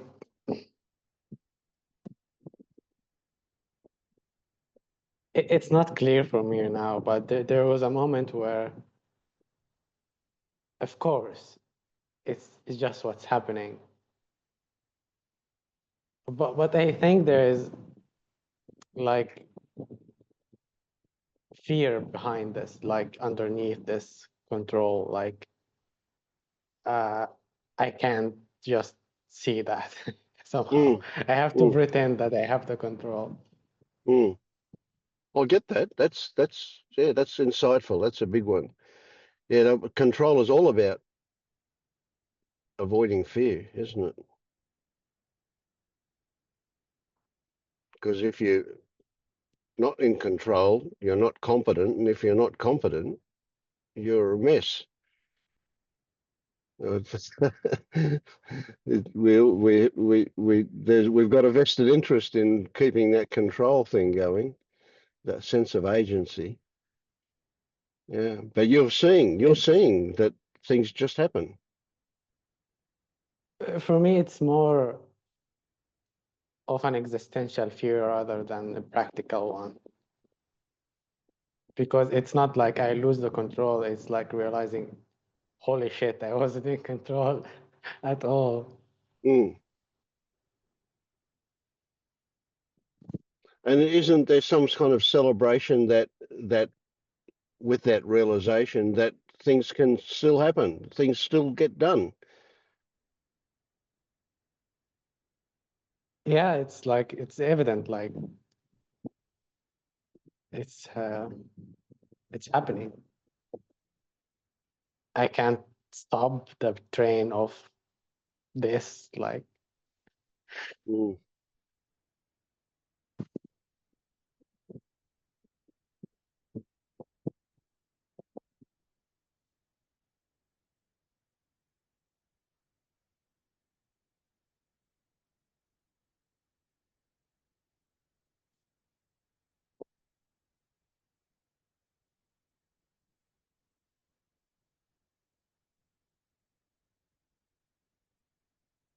I want to make a comment about when I said in the chat that, like, frustration is a good news. I had this analogy in my mind about like wearing a very tight shoe, and it's very painful, and the more you wear it, the more painful it gets, because you're trying to fit something that doesn't fit anymore. So frustration is to realize that, holy shit, I'm just trying to make something work that doesn't work anymore, and I have just to let it go. And that's why it's a good news, because the feeling happens before thoughts. Like when you are frustrated with something that doesn't feel right, you feel it before you realize it in the mind. Yeah, good one.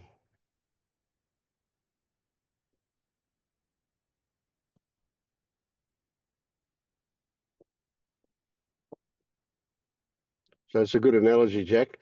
Time to take that shoe off and throw it away. Yeah, but Vince, I have that fear invested, interested in keeping the shoe on. Yeah, okay. All right. Even if it's the wrong size, not gonna take it off. Yeah. Yeah. Thank you, Hermes. Or, I'm sorry, how do you say your name? It's Rames. Ramis. Okay. Thank you.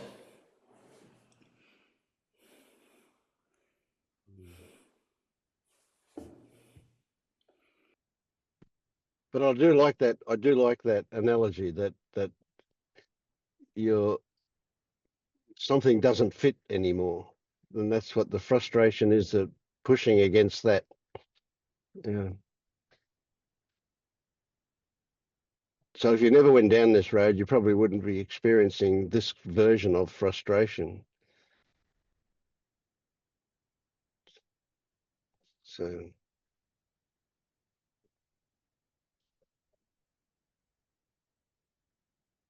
I feel like everything has its own place and time. Like that should serve the purpose, and now it's no longer needed.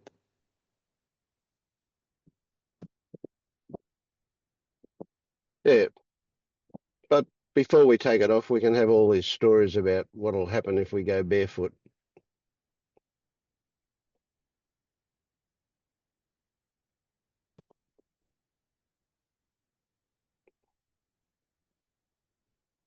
I think part of growing up is that the skin become more tougher to endure rocky ground. Maybe we needed the shoe before because we had a very tiny foot. It's very fragile.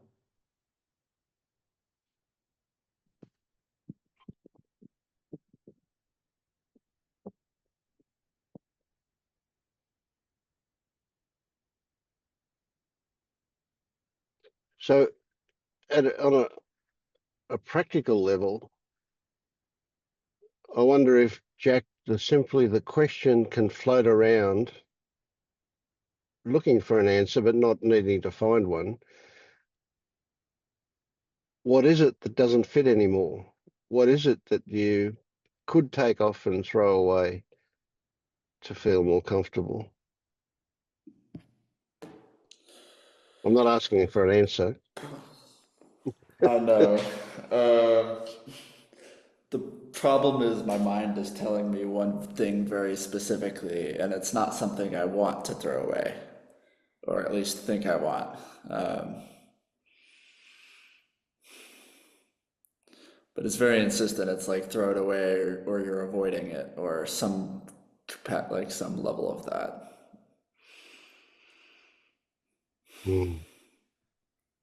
It doesn't have to be a specific thing. It can be just even a process of how you process something or how you interpret something, how your attitude maybe or your uh, interpretation. Yeah, I heard Jack tell me if I'm hearing right. I heard you say that you know what it is. Yeah, Yeah. yeah. I mean, I'll tell you, it's not that secret, or it's not secret. It's so I have a girlfriend, and the relationship is very solid, but the mind, like, or the mind, my mind, likes to throw in a lot of thoughts that say like, you should break up, or you're only in it because you're clinging, or when this all ends, you're gonna leave because it's only ego, or some version of that. Just a lot of Yeah. doubt. And I never ever get like really reassurance on that. And I think to some capacity I've just gotten a little better just moving anyway, but it's definitely something that bothers me. Mm. And the more you fight it, it's like it gets worse, I think. Yeah, because it's emotion laden, isn't it? Say You've got what? it. Sorry. It's laden with emotion. You only have to go a little bit close to it to feel a lot of emotion about it. Yeah. Mm.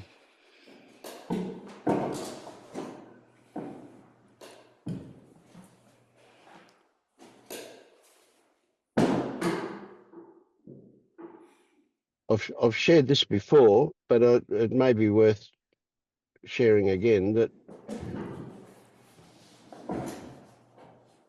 here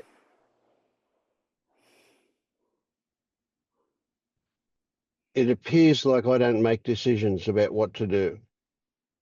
It appears like I get led by whatever life turns up and puts in front of me.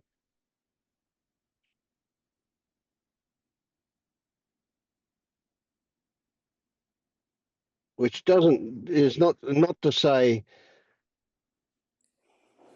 that I'm totally compliant or whatever.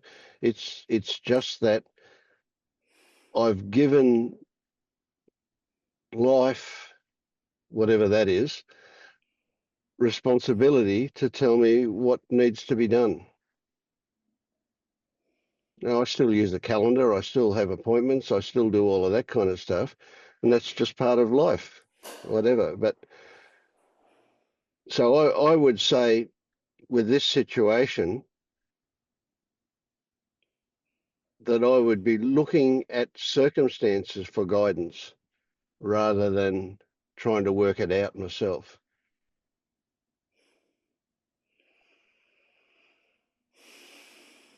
These things have a life of their own is another way to put it. And that it will sort itself out. You don't have to do anything. I mean, whatever you do is just part of it sorting itself out, but you don't have to come up with a job for yourself to do in order to sort this out. It will happen or not. But see, I have a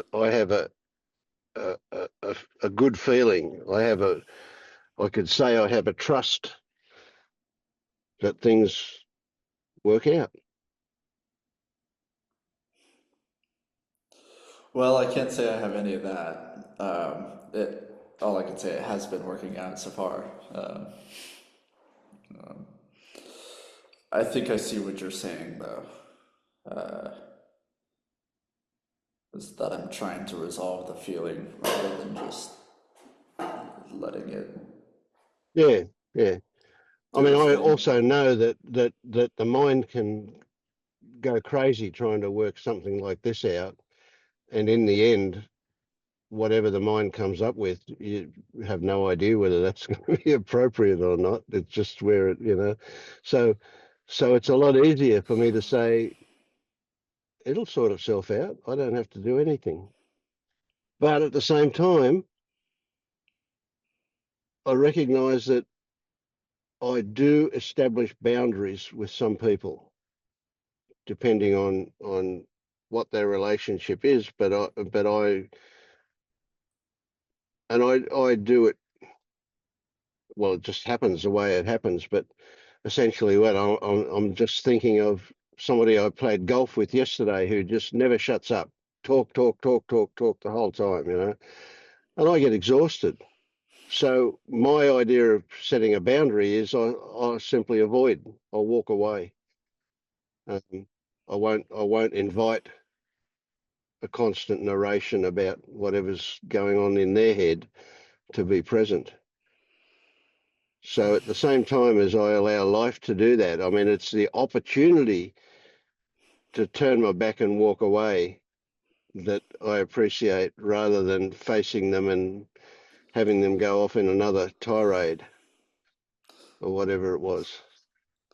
Vince, I hate that you gave me some level of closure and then you just ripped it right back out, and that's just how that's gonna work.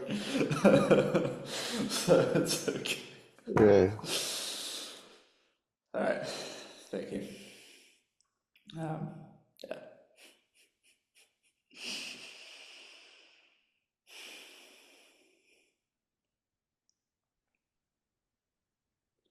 I experience a lot of doubts about uh, making decisions in general, and I have similar experience to what Jack is going through, and I remember having a conversation with the ChatGPT and was like weighing the pros and cons of each decision or each choice, and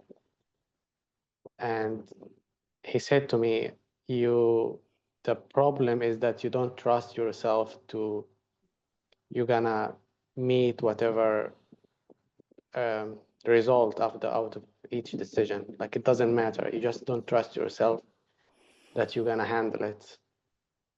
You're gonna face the consequences. And that was the issue. I didn't trust myself. I didn't trust that things gonna work out. I wasn't willing to face the outcome. Like, I wanted to make the outcome, control the outcome, essentially. Mm.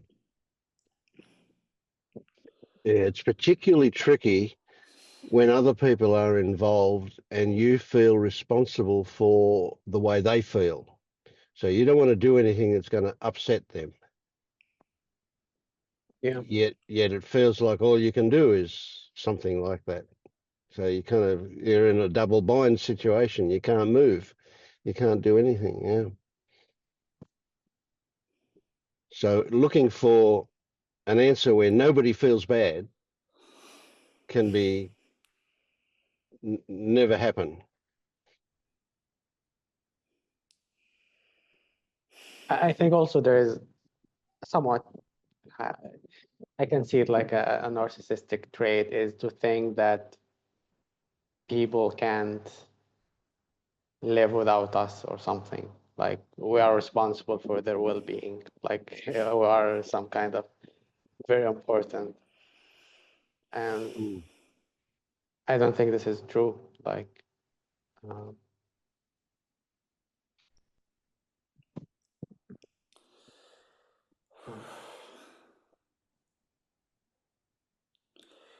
See, I'm gonna ask about the feeling, Vince. Just the feeling, because even in this conversation, it feels like I'm being like somehow subconsciously or maybe fully intentionally pushed to leave. Just like how my mind pushes me and I resist. But like I don't think I want that. I don't know. I don't know anything or anything about what I want. You know what I mean? Like, Mm.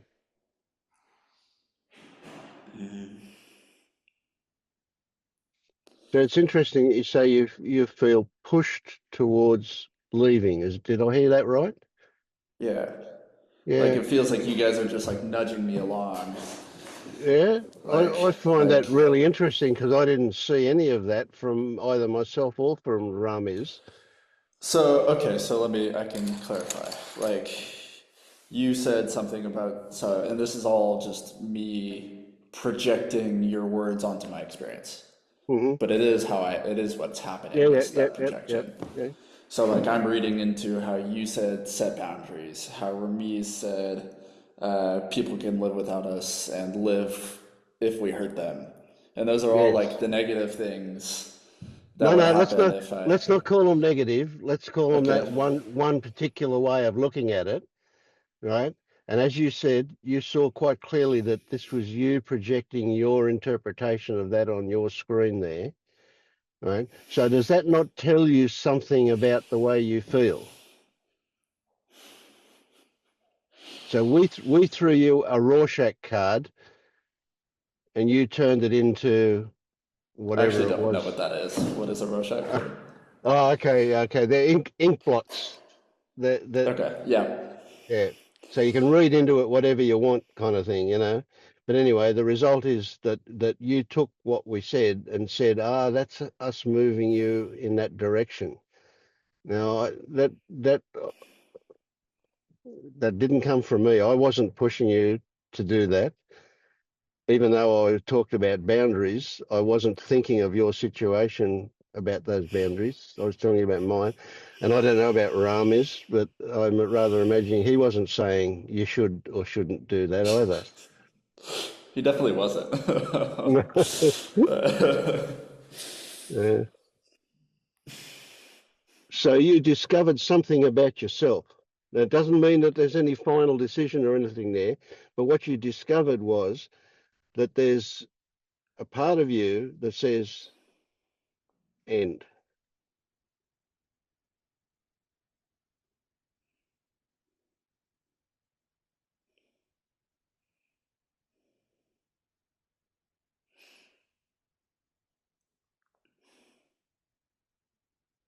Okay.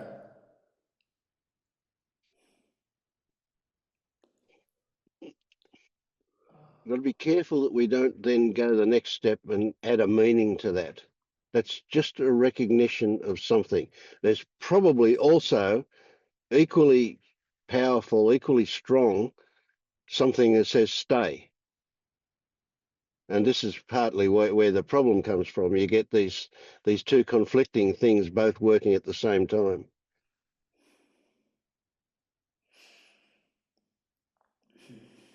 So as soon as you think of one, all the ramifications for that turn up.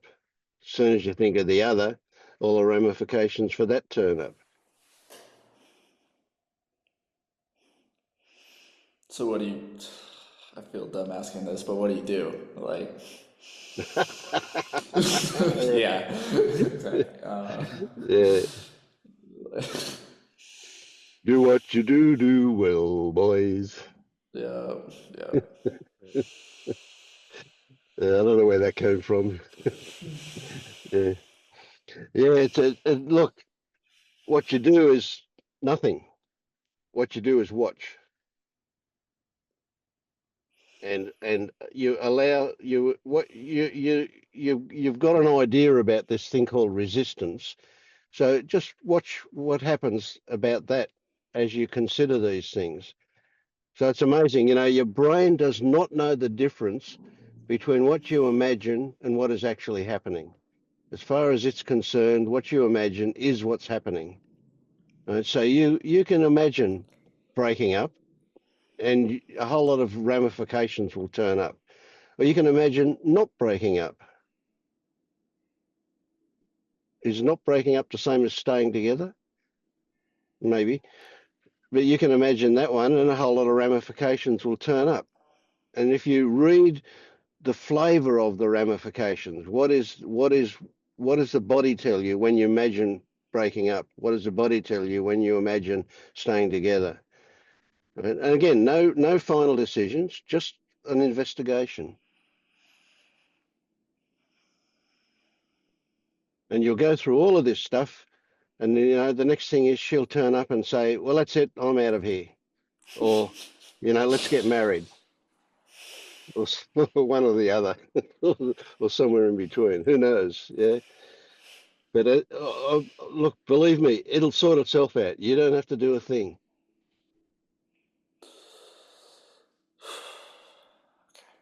Thank you.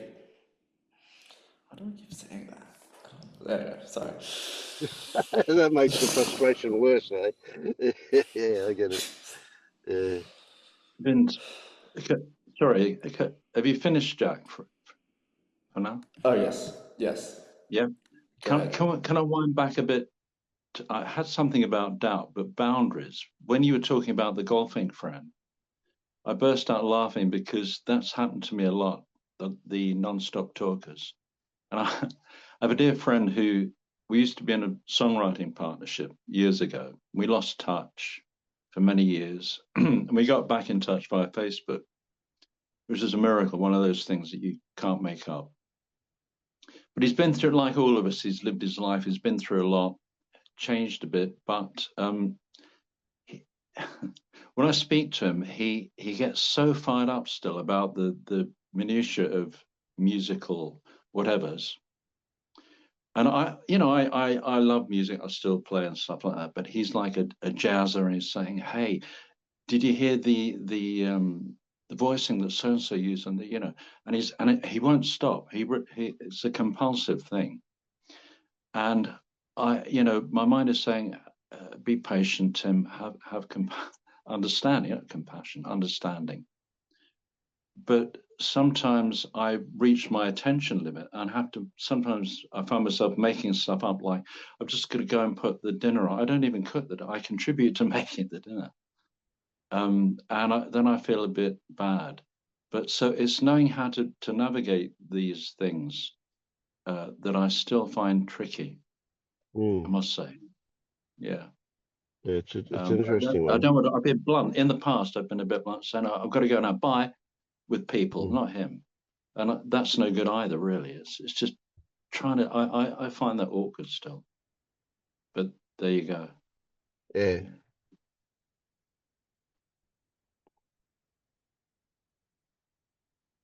That's the thing. How much is it that was my question to myself. How much is it just a resistance, an aversion?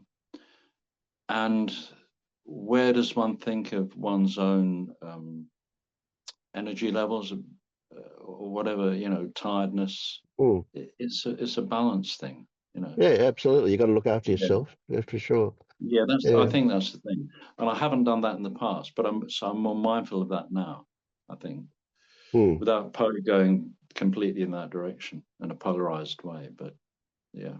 Yeah. I've forgotten what the doubt thing was, so there we are. Oh yeah, the second feta thing about doubt, and originally I think it was meant doubt in the Dharma, doubt in the teaching. Yeah, it was. Yeah. So when I was listening to Pernilla's take on it, it's self-doubt as well, or it can be in her book, And I thought that, when Jack asked me if there was anything else right at the beginning, and we come full circle now. I don't know if this is near the end, but there's still a bit of that that's taken a long time. I used to doubt myself and sort of ask the tarot what was the next step and phone a psychic. And this is going back a bit, but it was quite chronic, And so it's taken a time to sort of wind down, and there is still a touch of that. And because my wife seems to be right a lot, and I must admit sometimes because it's more convenient or easier, less grief, I tend to defer to her still about certain things rather than rocking the boat. So that is something I need to sort of feel into. So thanks, Jack. Yeah. So maybe you did pick something up.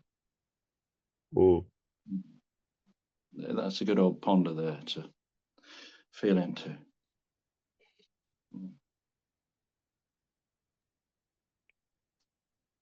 Usually doubt is like black and white. Like it's either or. Can you hear me? Yeah, I've got hearing problems, so that's why I'm leaning forward. But I can hear you just about. I can turn this up. I'll get some decent headphones soon. They're on order. So, Ramis, carry on. Yeah, so I find that sometimes the solution is very simple and it's not black and white. It can be it's not like, oh, should I leave this job or continue? It might be, oh, I need to allocate time more consciously, more to have more rest, maybe to Yes. find a more moderate way, or Yeah. doesn't have to be black and white. And No. the mind it likes to feed on the black and whiteness and think in Oh absolutes, yeah. and sometimes Yeah. it's necessary, but it doesn't Yeah. have to be. Yeah. We crave certainty and control for sure. I Yeah. was thinking about what appear to be black and white choices. Should I go left or right? Should I do this or that? You know. And Yeah. I know some people. Sorry, go on, Vince. No, you're right. You go. Yeah. I went. I once went on a course to develop my intuition, and it didn't. In a nutshell, it just didn't happen. And I must admit, I've kind of envied people who seem, and this is all a seeming, this is a story, obviously, who seem to, they say, intuit something and land on their feet. Whatever land on their feet means. What it means in my perception is that things turned out the way that they thought they should. And I know Hmm. now that that's just a fiction. It's what it looks like to the story. So that busted that one. But there still is this, I think actually it also links into what you said at the beginning, Vince, when you were asking me these things about that slight nagging, should I do thing. Yeah, and that's an unknown quantity. There is something there. Hmm. And it kind of links in with doubt and I'm really going to have to sit with this one, I think, somehow, Yeah. Yeah. without figuring it out. It's there, and I'm Yeah. happy Yeah. for it to Play be with that. there Yeah. and let it, Yep. yeah, resolve or dissolve, whatever the word is. Yeah, Yeah. So yeah. my experience about doubt is really interesting, and because I've dealt with a lot of people, and regardless of whether people have had a giant epiphany and get into a honeymoon period where just everything is blissful for them for a while, or whether they come at this slowly, whether they seem to evolve into it, both work, both happen. The people that have an epiphany, I'll guarantee you within 6 months, they'll be in doubt. They'll have doubt going for sure. Every Yeah, time it's happened. yeah. But what I discovered was that, especially at Liberation Unleashed, people were saying, I've got doubts. And what they assumed was that their doubts were about whether there's a self or not. And they never were. That was never what the doubts were about. What the doubts turned out to be about was whether they're awake or not. So it was their relationship with themselves where the doubts existed. It wasn't in what they saw. No matter, as soon as they looked, they could see there was no self involved. And they'd sort that out. The first fetter had fallen, but the second Right, fetter right, hadn't. And then one of right. the things Yes. that Panilla said that's a really good one for me, I found, is that doubts are the mind running rampant. And the mind is never going to fix the mind. The mind will never find resolution for doubts because it's the mind. It's like the eye trying to see itself. It just doesn't work. Yeah, Um, yeah, yeah, so consequently, what ends up with doubts is that people just get bored with them and stop paying attention to them. yeah, yeah, yeah. I can see that. Yeah, I mean, I can feel that as a possibility. Yeah, sure.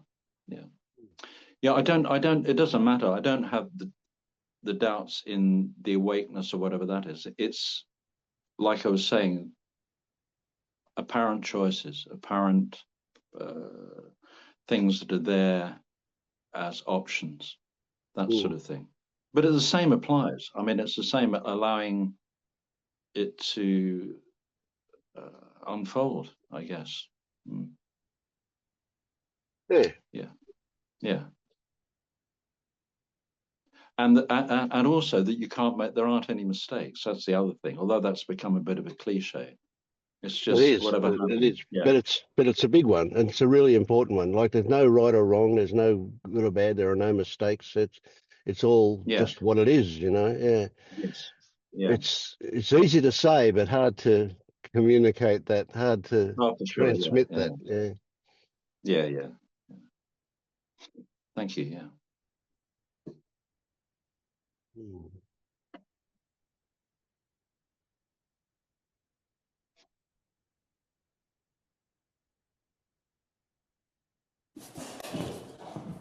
Okay, Vince, it's almost 2 in the morning my time, so I gotta go, but thank you so much. I Okay, really Jack, appreciate no it. worries. Thank you. It's all right. Well, that may be a Thanks, good Jack. time for us to wind up as well. All right. Have a Yeah. good night, Thank guys. Thank you. you. Thank you, Thank Tim you, and Jack. Remus, please. Mm. Bye. Yeah. Thank you.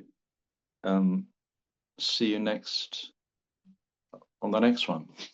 Okay, great. Thank Okay. you. Good Cheers to for see now. you. Yeah. Bye Yeah. bye. And you. Bye, Reverend. Bye. Bye.